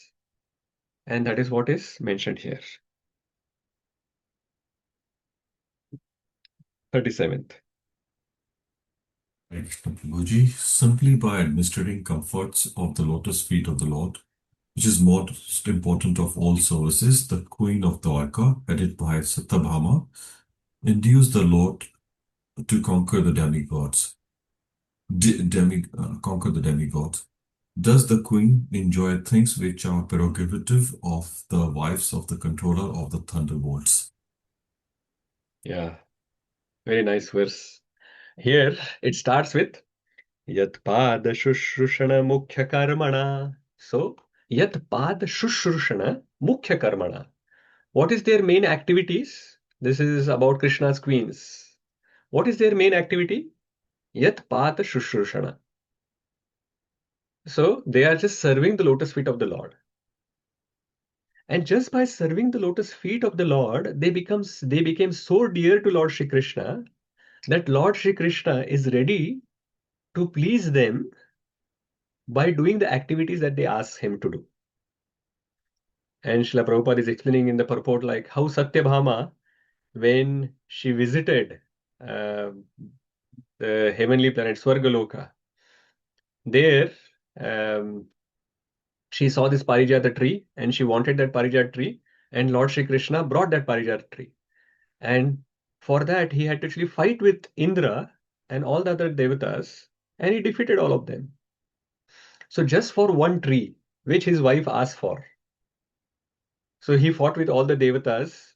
So it is said, controller of thunderbolts means Indra. So he defeated Indra and all the other devatas to get the Parijat tree for his wife, Satyabhama. So just by doing the service to the lotus feet of the Lord, they became so dear to the Lord that they were able to induce him to fight with the devatas and defeat them to get the things that they wanted.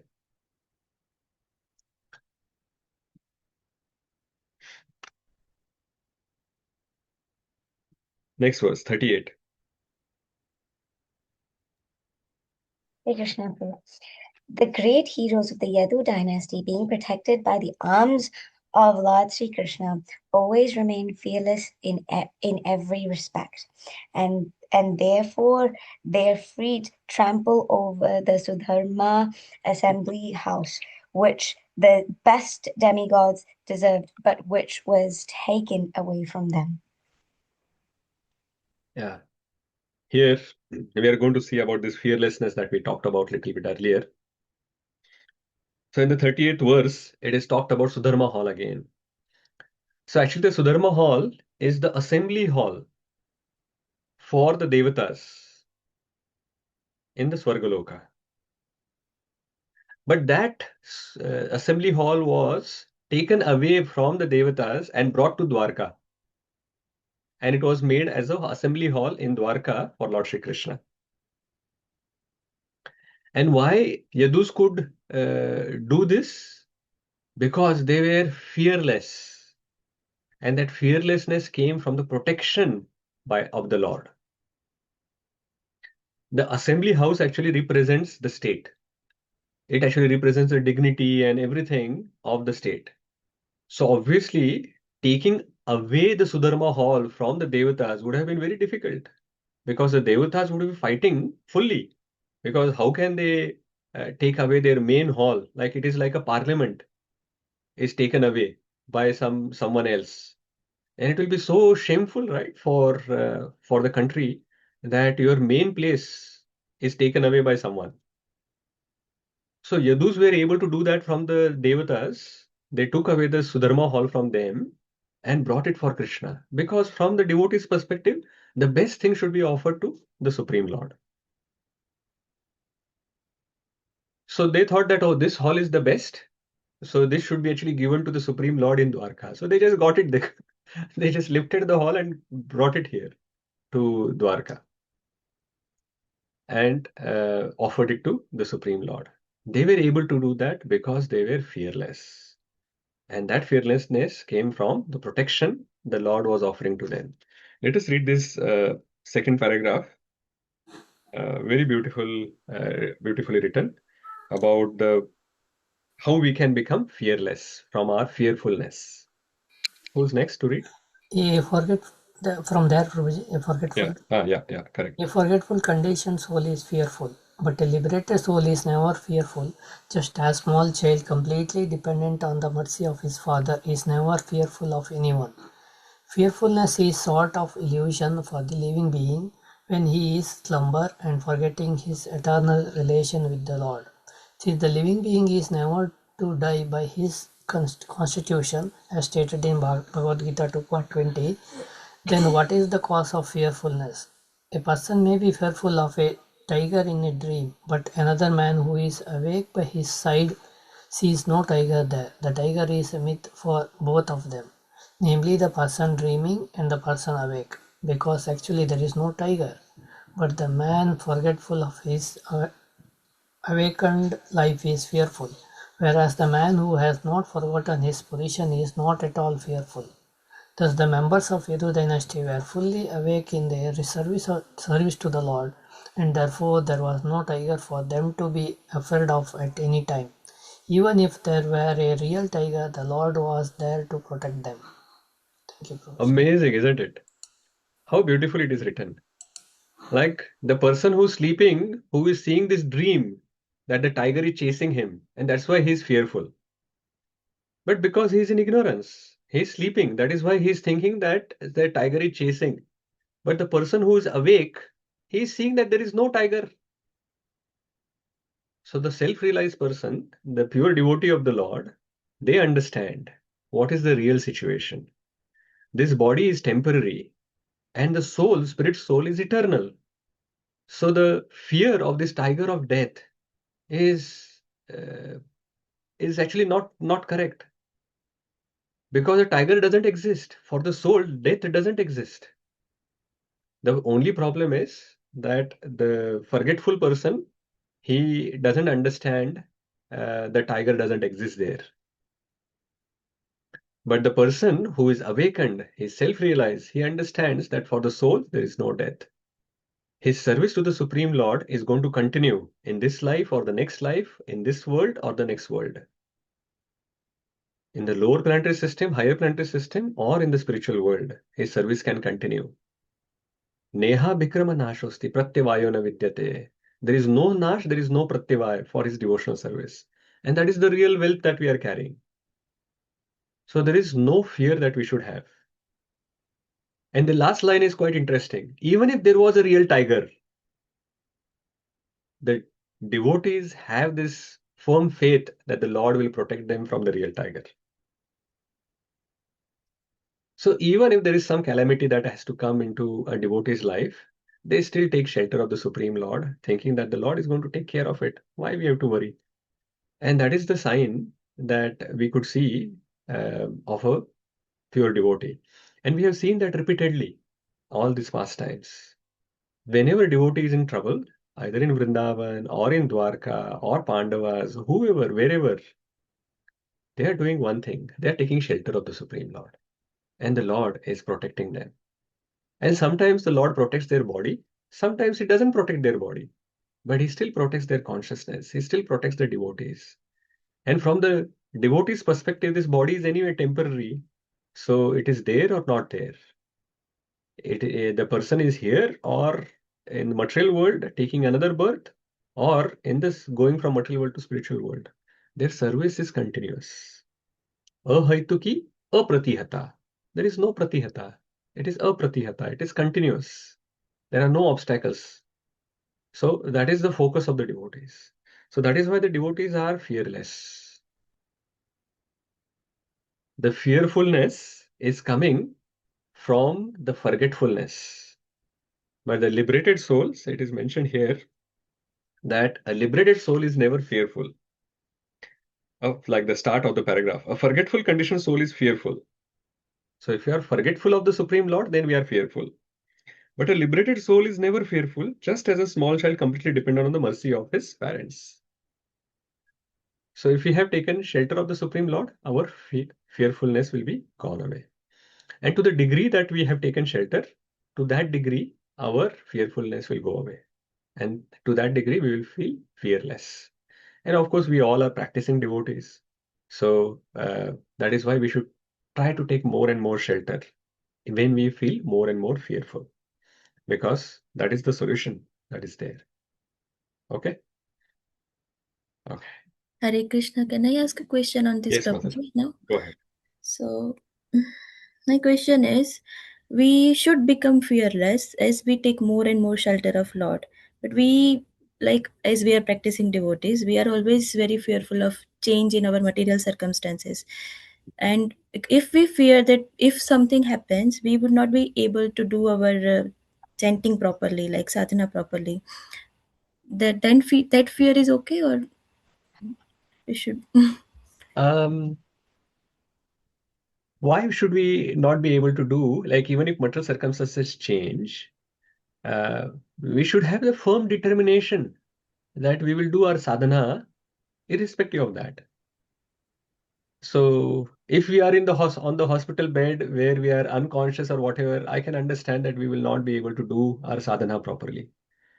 But in all other circumstances, if we are able to eat and we have the strength to eat, then we should have the strength to chant before we eat. But if we don't have that much determination, then if we are fearful, then Yeah. If that is the situation where we have to actually take more association, and then that determination will come. Because determination comes from intelligence. So if determination is less in us, that means our intelligence requires more sharpening.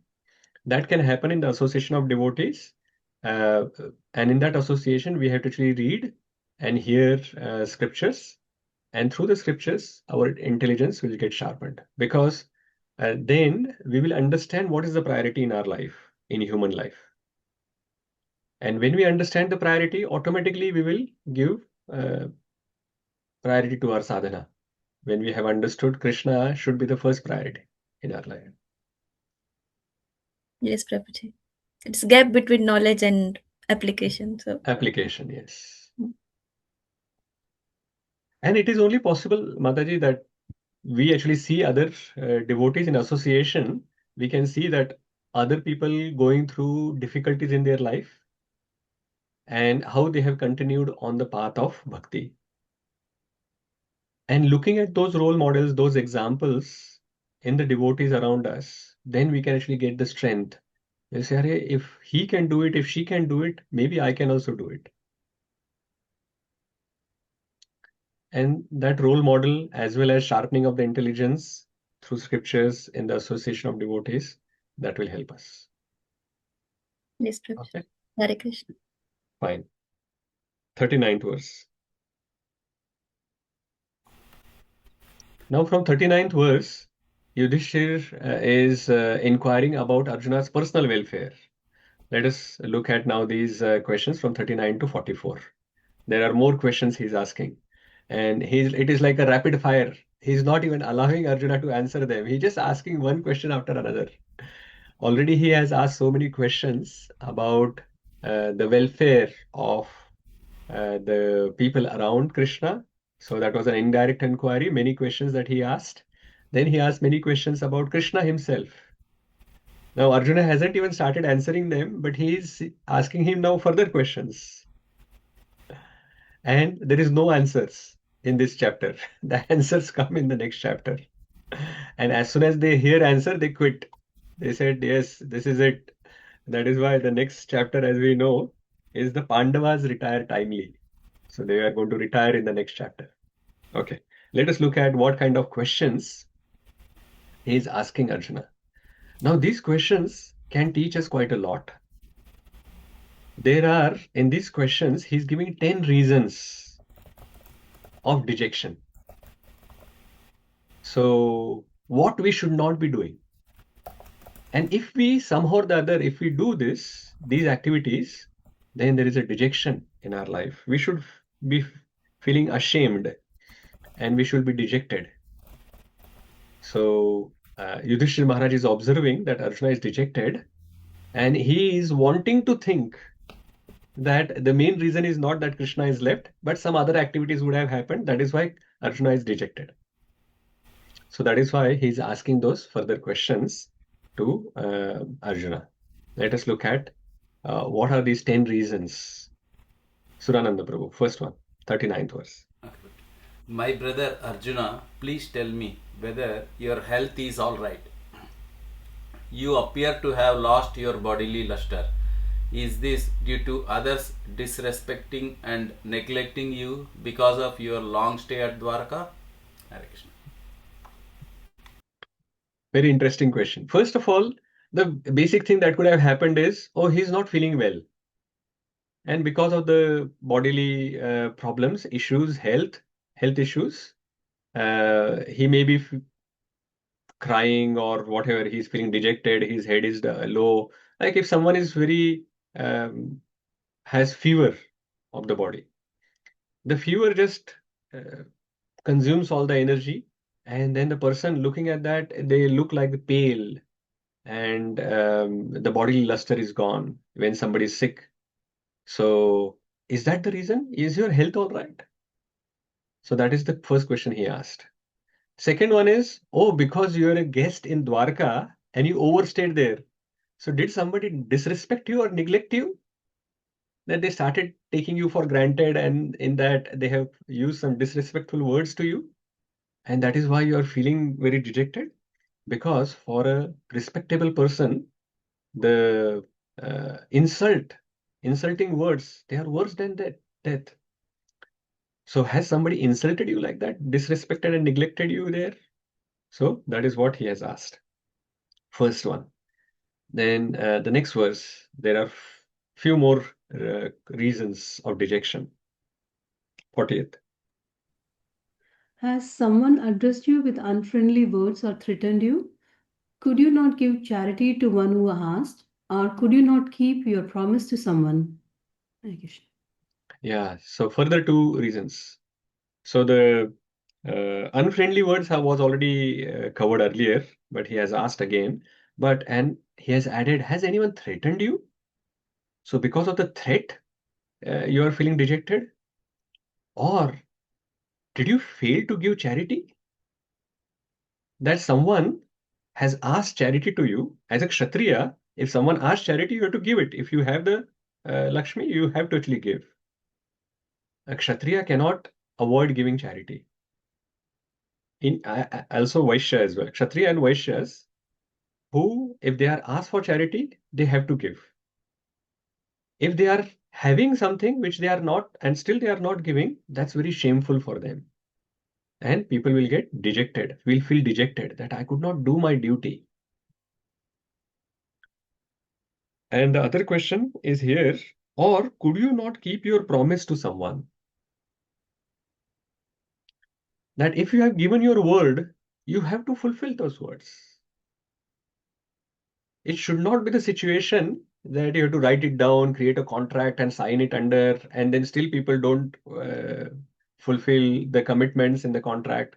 No, here, if you, Kshatriya, if they have given a word to someone that I will do this, they take responsibility. They must take responsibility and do what they have said that they will do.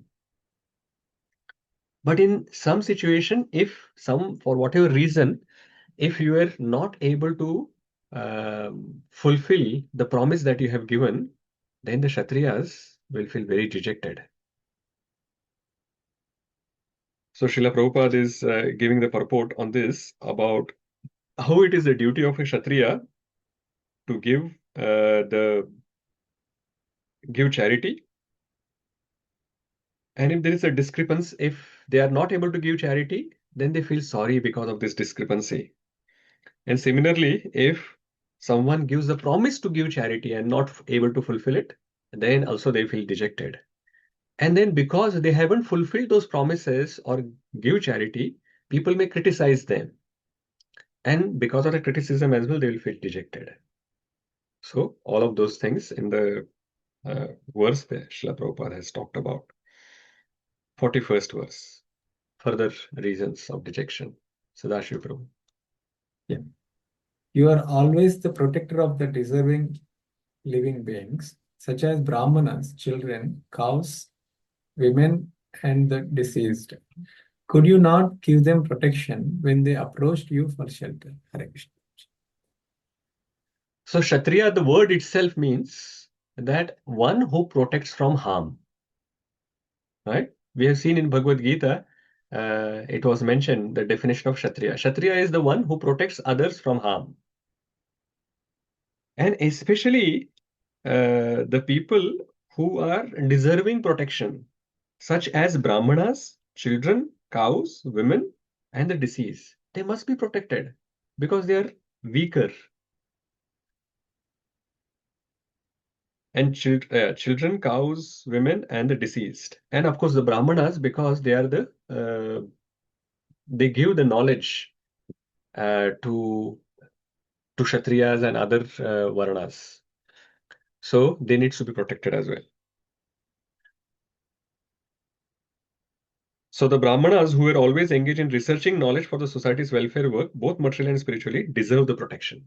So the Brahmanas are helping Kshatriyas to progress materially as well as spiritually. Because the Vedas, basically, Brahmanas know Vedas. Vedas have the knowledge about spiritual progress as well as material progress. So the Brahmanas are helping the society progress in all these things. And in return, we have to actually give them protection. And we have to actually make sure that they are maintained as well properly. So Kshatriyas have to do that duty. And if they are not able to do that, then it is very shameful for Kshatriyas that in front of them, if Brahmanas, children, cow, women, or the deceased are harmed in front of them, if they are not able to protect them, then they are not doing their duty, basically. 42nd verse, further reasons. Who's next? Yes, Prabhuji. Yeah. Have you contacted a woman of impeachable character, or have you not properly treated a deserving woman, or have you been defeated on the way by someone who is inferior or equal to you? Hare Krishna. So about his character. So have you actually done something wrong? Like you have contacted a woman who was having not a very good character? Have you done that?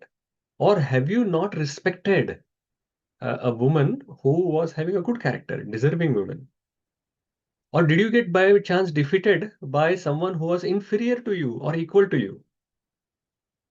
And Srila Prabhupada talks about like Arjuna getting defeated by Bhishma Dev is fine. Why? Because Bhishma is superior to Arjuna in age, respect, and strength.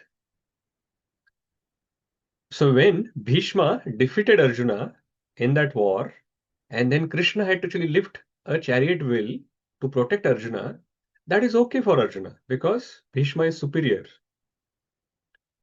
But if that happens with Karna, then that is not good. Then Kshatriya will feel very, very dejected because someone inferior, or at best we can call him a little bit closer, like an equal, as an equal to Arjuna.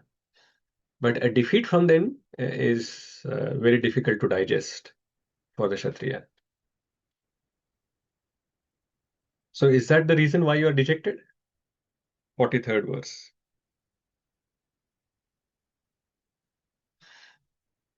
Uma Mataji, Vidushi Mataji, go ahead. Hare Krishna Prabhuji, have you not taken care of old men and boys who deserve to dine with you? Have you left them and taken your meals alone? Have you committed some unpardonable mistake which is considered to be abominable? Yeah, interesting. So he's saying that some like old people or children, they were around you, and did you have meal without feeding them first? So Srila Prabhupada talks about it is a duty of the householder that we feed first all the children, the old members of the family, the brahmanas, and the invalids. So all of them needs to be fed first. After that, you have to go on the street and call 3 times. Anyone hungry? Anyone hungry? Anyone hungry? And if some hungry people come, you have to feed them first. And then after doing all of that, then you can have your meals. So did you actually fail to do that duty? And that is why you are feeling dejected? Or did you commit any unpardonable mistake? That killing like a killing of a brahmana or killing of a cow, which is unpardonable. You can't ask forgiveness after doing that. So did you commit such unpardonable mistake and because of that you are feeling dejected? Or is it because the last verse? This is Yudhishthira knows that this is the case, but he just doesn't want to believe that. And that is why, but still he still can't hold off asking that question. So in the end, finally he asked this question. 44th verse. Hare Krishna. कच्चित् प्रेष्ठतमे नाथ हृदयेनात्मबन्धुना शून्योऽस्मि रहितो नित्यं मन्यसे तेऽन्यथा नरुक्. Yes, Prabhu, go ahead. Hare Krishna, Prabhuji. Or or is it that you are feeling empty for all times because you might have lost your most intimate friend, Lord Krishna? Oh, my brother Arjuna, I can think of no other reason for you becoming so dejected. Hare Krishna. Yeah. So he has finally asked that question. He couldn't stop himself. Is it that you are feeling empty because you have lost your most intimate friend, Lord Shri Krishna, and that is why you are so dejected? So this is how the chapter is finished. So these are the 10 causes of dejection that we are seeing here. As we said earlier, that discussed earlier, that these are the points which we should be careful about. So Yudhishthira Maharaj is asking Arjuna that did you do these things and because of which you are feeling dejected? That means we have to avoid these things. That we have to actually give charity when we have, like we have it possible. We have to actually give shelter to the deserving people, and we should be keeping our character intact by not contacting women with impeachable character, or we have to actually always keep the women, we have to give them respect, and we have to take care of the old people, boys, we have to actually feed them. All of those points which are mentioned here, we have to continue doing, and that is how we can avoid the dejection that we can get in our life. But the most important part is we should not lose our friend Lord Shri Krishna from our life. Krishna is always present in our life. But are we acknowledging that presence of the Supreme Lord? Are we actually serving the Supreme Lord? Whatever by mercy of the Supreme Lord that we are receiving, are we offering it to the Supreme Lord? So this is the most important part. If Krishna is gone from our life, if our life is without Krishna, then our life is most unfortunate. That is going to give us the most dejection in the life. So we must maintain the presence of Lord Shri Krishna in our life, and we have to give him the first priority in our life. And that is the way to avoid the dejection. That is the way to avoid the fearfulness that is there in our heart. And that is the way to continue our service in this world or the next world. Hare Krishna. So that is the most important part that we can learn from this chapter. That is how we have finished the 14th chapter. Are there any summary points, reflections, or any comments that you have? Please feel free. Yes, Vishaka Mataji. Hare Krishna, Prabhuji. Thank you very much for a very nice class. I wanted to ask you a question, Prabhuji. So, as you mentioned, that we are controlled by Prakriti, and Prakriti can give us some signs if something bad is going Some to indications, happen. yeah. Some indications. But as we are sadhakas and we try to remain in mode of goodness, but we are always in mixed modes. So when we feel something negative will happen, is it because of our own mode of ignorance, or is Prakriti is really giving you some indication? Yeah, it is possible that Prakriti is giving indication, or it is also possible that it is because of our mode of ignorance. It is hard to know that why we are thinking a little bit dejected or down. Is it Yeah, that is why in the previous question, one of the answers that I was mentioning, that if we are as connected as Yudhishthira Maharaj to the Supreme Lord, basically if we are pure devotees, then Krishna is giving the signs from the heart as well as Paramatma, and nature signs as well, we are able to understand properly. But if we are not pure, then the mind's call we can take as Paramatma's call. So there is always that risk that what to listen. Like whatever the call that is coming, is that from our mind or from the Lord? So in the sadhaka stage, that is why it is best that we just follow instead of looking for mind's calls or Paramatma's call from the heart. The same Supreme Lord is available outside. So he is present within and he is present without as well. So outside he is available as spiritual master. So in the sadhaka stage, instead of hearing the calls which are coming from the mind, we should hear the calls which are coming from the spiritual master, because those are clear, and follow those instructions to make our life perfect. And by following those instructions, when we have become pure, then we will be able to hear the calls from the Paramatma as well, and we'll also be able to understand the nature signs. Yes, Prabhuji. Okay. I have further question. I will come back. Okay, fine. Surananda Prabhu. Hare Krishna Prabhuji.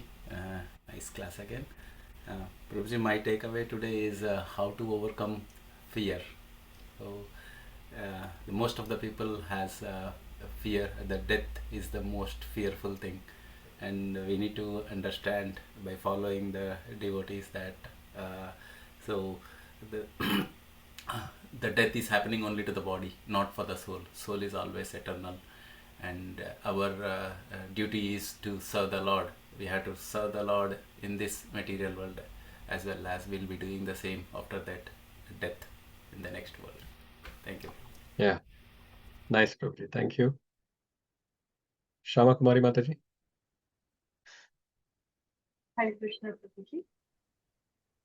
Prabhuji, my question is that, oh, sorry, can I ask the question, Prabhuji, first? Yeah, go ahead. Yes, Mataji. Yeah, so, Prabhuji, like we can see here that Yudhishthira Maharaj is asking so many questions and not giving any space in between to Arjuna to talk or to answer the questions. Is it because he is really bewildered at this point and he is fearful? The fear which is in the back of his mind is that it might be like Krishna has disappeared. So is it because of that he has lost his dheeraj? Because generally we say that these great personalities, they are very dhira, they're really calm, and so can we understand it like that? Yeah. So Mataji, Dhira is about material detachment, not about the spiritual detachment. So it doesn't mean that when somebody is Dhira, he will remain unaffected even when there are some spiritual calamity that is happening in our life.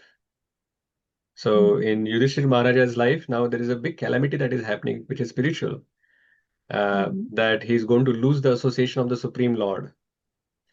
And he wants that badly. He wants association of the Supreme Lord. So it is not a situation where somebody will remain stable, even if they are pure devotees. So, and it is not even expected, because we see that all the devotees lament when they lose the association of the Supreme Lord, even momentarily. What to speak of now the Lord is either disappeared or disappearing from the planet. So they do not have any chance to actually get their association further, at least on this planet, in this life. So that is what is the situation. So the lamentation from Yudhishthira Maharaj and Arjuna is understood. And the other question about why he's asking so many questions without giving any gap. So these people, actually in the past, they had extraordinary memories. So, for example, if someone starts asking me, like many people say that I have 2 questions or 3 questions, my response is one at a time, please.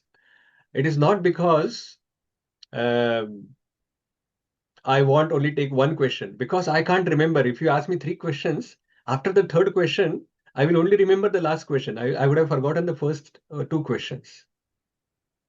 But it is not the situation for Yudhishthira Maharaj or Vidura or to Arjuna. They can remember all questions. So you saw the same thing happened when some happy occasion happened. When Vidura came, at that time as well, Yudhishthira Maharaj asked lots of questions. And Vidura remembered all of them, but he selectively gave answers to some and ignored the question about the Supreme Lord and the Yadus. Right? So they remembered. So for them, asking these multiple questions is not a problem. In the beginning of Bhagavatam as well, we saw that sages asked Sutta Goswami 6 questions. And Sutta Goswami remembered all of them and he answered all of them. Then after that, they asked him multiple questions again on the 3 topics. But for each topic, multiple sub-questions were asked about Bhagavatam, about Vyasadeva, about Shukadeva Goswami, and about Parikshit Maharaj. And all of those questions as well, Sutta Goswami remembered and he answered them properly.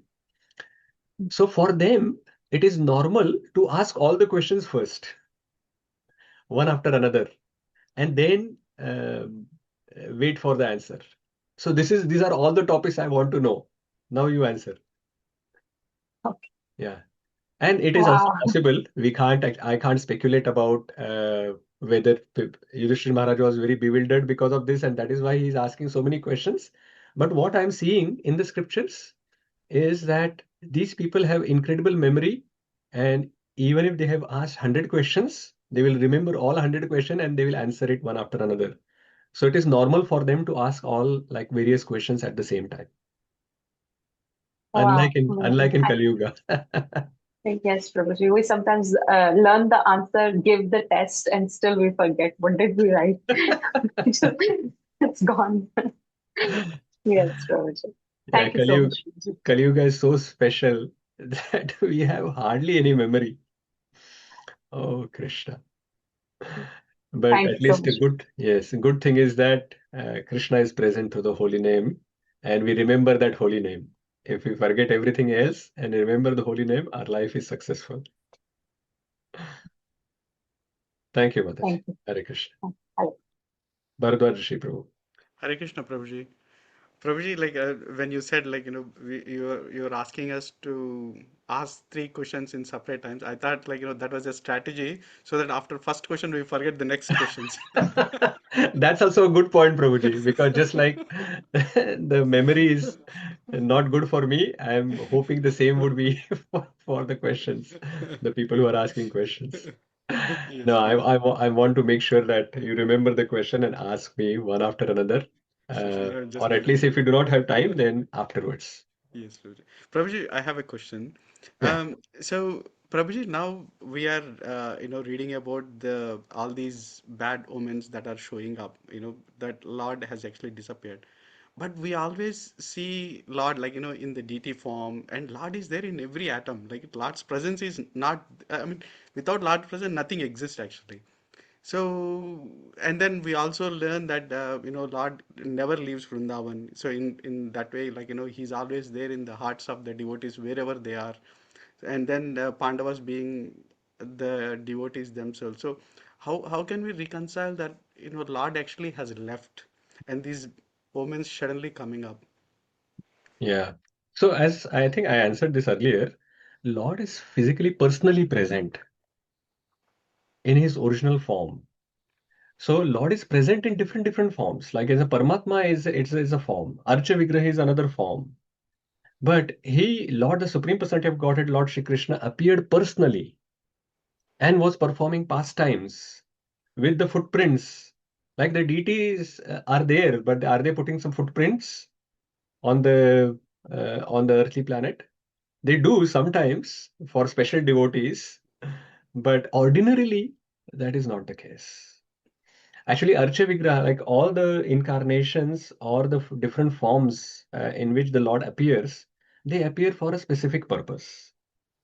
For example, the Archa Vigraha form is there to accept our service. So Archa Vigraha, like Lord appears in that Archa Vigraha form to give us the opportunity to provide service to the Supreme Lord. And in the Archa Vigraha form, the Lord accepts that service. But when the Lord is present in his original form, as Lord Shri Krishna himself, he performs various wonderful pastimes. So the Lord is present as Paramatma, he is present in all the atoms and all of those. But do we perceive that directly? And does the Lord in the atom perform some leelas which are interesting that we can see? So we should not be actually confusing Tattva and Leela. As Tattva, Lord is present everywhere. But Tattva doesn't give pleasure to the hearts of the devotees. The Leelas that the Lord performs gives the pleasure to the hearts of the devotees. So Tattva is only philosophical perspective that we can understand, that is an intelligence that is required to understand the greatness of the Supreme Lord. But to engage our mind, so Krishna always says in Bhagavad Gita as well, you would see that whenever Krishna says that you have to actually engage in Krishna's service, he always mentions two things. Maya arpita mano buddhir. Man and buddhi both needs to be engaged in Krishna's service. Buddhi can be engaged in Krishna's service with tattva, but mana, mind, cannot get engaged in tattva. Tattva is boring for mind. But leelas are very interesting for the mind. Thus, emotions and the connections which are there in the leelas, that is what attracts the mind. So the mind gets attracted to the leelas and intelligence get attracted to the tattva. So both tattva and leela, if we focus or engage our mind and intelligence in it, then we get absorbed in Krishna consciousness. So from the tattva perspective, Yudhishthira Maharaj knows that Krishna is in my heart. Krishna is where the devotees are singing his glories. He is in every atom. He is everywhere in the Archa Vigraha form and all of that. But still, from the mind perspective, he's thinking, where are the leelas? Like Krishna was physically present here in front of us, and he was protecting us, and now he has left from here. So that is where he is feeling that separation already. Thank you, Prabhuji. Yeah. Is that okay? Yeah. Thank you, Prabhuji. Right. And thank you for a wonderful point, Prabhuji, that mind get attracted to Leela and intelligence get attracted to Tattva. That's a wonderful thing. Thank you. Hare Krishna. Sannivas Prabhuji. Hare Krishna Prabhuji, Danvat Pranam. Such a nice class, Prabhuji. And very, very interesting to know that how Yudhiṣṭhira Maharaj fixed his path to go back to Krishna. And then keep that is very constant in his mind. And even though he's observing all these changes, so then he's realizing that, okay, these changes are happening, what I can do now. So this is the indication for me, so to move on, to get there. So, but also as you explained, we don't give more importance to these changes. We give more focus onto the going back to Krishna, and that was the nice point which I like, Prabhuji. Thank you, Prabhuji. Thank you, Prabhuji. Thank you. Hare Krishna. Uma Mataji, Vidushi Mataji. Hare Krishna, Prabhuji. The first is the priority in life. And earlier I used to think my home, my children, my school children, and those are priorities. But now I realize Krishna is the priority, first thing to Krishna, as you said. And second is the gratitude. Like Pandavas always, even though they were suffering so much, they gave importance to Krishna's presence, and whatever good things they counted on their, whatever they counted their achievements as Krishna's blessings. And a lesson for me is I always think my children, it's not, it is Krishna's blessing to me that I had such lovely students in my life, which made my life very meaningful, Prabhuji. Thank you so much. Hare Krishna. Thank you for your realizations, Mataji. Thank you. Sudharma Mataji. Hare Krishna Prabhuji, thank you for the wonderful class. You said there is no purpose. And I was thinking 44 verses with no purpose, 2 hours, but it was like the time was like not enough, I feel, discussing this topic. Thank you, Prabhuji. Prabhuji, my question is like you, when you talked about the Archa Vigraha, like, of course, many of us have deities at home. Like when you don't actually do your proper, like you're not bathing them, you're not feeding them at the proper times and things, they're not going to stay at your home. So this point you mentioned, and also I remember one of the visiting preacher devotees, he said like at home, actually they are not staying all the time. When you give boga, they will be there. They take, accept, and then they will go from there. So I remember that also. So, but I'm trying to understand. But for like practicing devotee like us, we look at them as like no, they are present there all the time. Of course, it's not like we are following all the etiquette when we know like God is going to be at home, how soft spoken you have to be, how nice you have to be. Many times that doesn't happen. But we try to like, we see the Lord in them, that He is present there. But now like when how the preaching devotee said like they're not present all the time, or as you mentioned, like when you're not actually like being working people, like no, we are not offering on particular time like the temple deities. So it's very hard to reconcile like, oh, they're not present all the time. So how to actually come out of this privilege? What is the right mood we should be in? It's very difficult to accept like, oh, they are not present here. Yeah, understood. So at home, we have to actually do the service as best as we can. I was talking to, I think some time ago with one devotee about the deity worship, and I was actually making a comment saying that, oh, at home the deity worship is a little bit relaxed. He said, who said so? He was saying, no. At home as well, it should be nice. But at the same time, as you're saying, that it is not always possible to do it. So Srila Prabhupada actually, multiple places, he has given different instructions on the deity worship.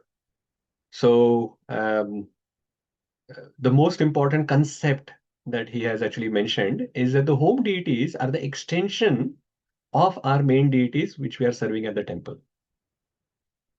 If we understand this part, then all of these problems get resolved. Because if they are extension of the deities which are being served at the temple, where they are being served nicely, and sometimes we invite them and we are offering them because they are extension. They are the same deities, but they have appeared to your home. Like sometimes the deities are visiting your home and you are offering them something like that. So they are present. Whenever you actually call them, they become present. So that is how it is. And at home, at least what we should do is we should have a particular vow that we are going to do this particular worship. Like this much worship I can do. So it's a promise that you're giving to the deities that, okay, this is how the worship I'm planning to do at home. And if you continue doing that regularly, then the deities will be happy. And your spiritual master will also be happy. Like that. Thank you for that assurance, Prabhuji. Hare Krishna. Krishna. Any other questions, comments, reflections? Yes, Vishaka Mataji. Hare Krishna Prabhuji. So, is in 9th verse, Yudhishthira Maharaj is being grateful to the Lord for all the material achievements in his life. So, when I was listening to one lecture from Amendra Prabhuji, and he was saying that sometimes devotees say that because of the Lord's mercy, I got a good job, I got the visa, or like all other material success. But that is not Lord's mercy. If Lord is merciful, then like he was saying that ये तो आसक्ति बढ़ रही है, विरक्ति बढ़नी चाहिए. That means we should develop more detachment and we should be attached to our like chanting and all that. So as sadhaka, how we should perceive our material success? Is it because of Lord's mercy or not? Yeah, definitely we have to actually see it in Lord's mercy. I do not know in what context Prabhuji said, But knowing Prabhuji, I can probably speculate on that and mention. So when generally the practicing devotees or not even devotees, they are mentioning that, oh, this is happening because of the Lord. It is basically just lip service. They do not really feel that this is because of the Lord. Because if we really feel that this we have received because of the Lord, then we will offer that to the Lord. Isn't it? So that is the difference between whether it is a lip service or the real feeling that we have. If we think that we have received this because of the Lord, and then we use it for our own enjoyment, then it was just a lip service. But if once we have received it because of the Lord, if we use it for the Lord's service, then we understood really that it was for the Lord. And that covers both. Like if we just keep getting from the Lord, like if we refer to the Sakama devotees who are only going to the Lord for asking some material gain so that they can enjoy, then for them, the attachment to the material things are increasing. But if we actually receive that, we acknowledge that like Yudhishthira Maharaj is doing it and use it for Krishna's service, like Yudhishthira Maharaj was doing it, then that is what is expected. We should do that. If we get some material opulence because of the Lord, we acknowledge that and we use it in Krishna's service. That is the appropriate thing to do. That is not going to increase our material attachment. Yes, Prabhuji. Is that okay? Yes. Hare Krishna. Okay. Hare Krishna. Fine. If there are no further questions, comments, reflections. Sorry, Prabhuji. I'm just remembering with Vishaka Mataji's question. I remembered an instance where I think Gaur Govinda Maharaj, when he visited one of his disciples' home, they had the program or something, and then he invited nicely, and then he said, "Now you can get out of this home. This is my home." So he was so afraid, and he was saying, "Oh, what?" So that's what you are saying. No, it's lip service. Like we say, like, "Oh, it's all yours," but actually we don't mean it. That's very true, Prabhuji. Thank you. Hare Krishna. Thank you for that fantastic example. Spiritual master can shake you up. Nice. Sannyas Prabhu. Hare Krishna, Dandavat Pranam. This episode is so nice. It is always making us to prepare to the big change in the life. Yes, Prabhu. Yeah. As we get and we ask to be recheck with our spiritual master and senior devotees, what the steps we're going to do. This is happening in my life like this. What I can do, what is the priority in it, how can I do it, and everything will be, you have to leave and go. So it's a very nice experience. That's really challenging in my life. Hare Krishna. Thank you. Thank you, Prabhuji, for sharing. Okay, let us close today's session. Thank you very much. Srila Prabhupada ki jai, Srimad Bhagavatam ki jai. Hare Krishna. Happy Ekadashi to everyone. Hare Krishna. Thank you, Prabhuji. Hare Krishna, Prabhuji.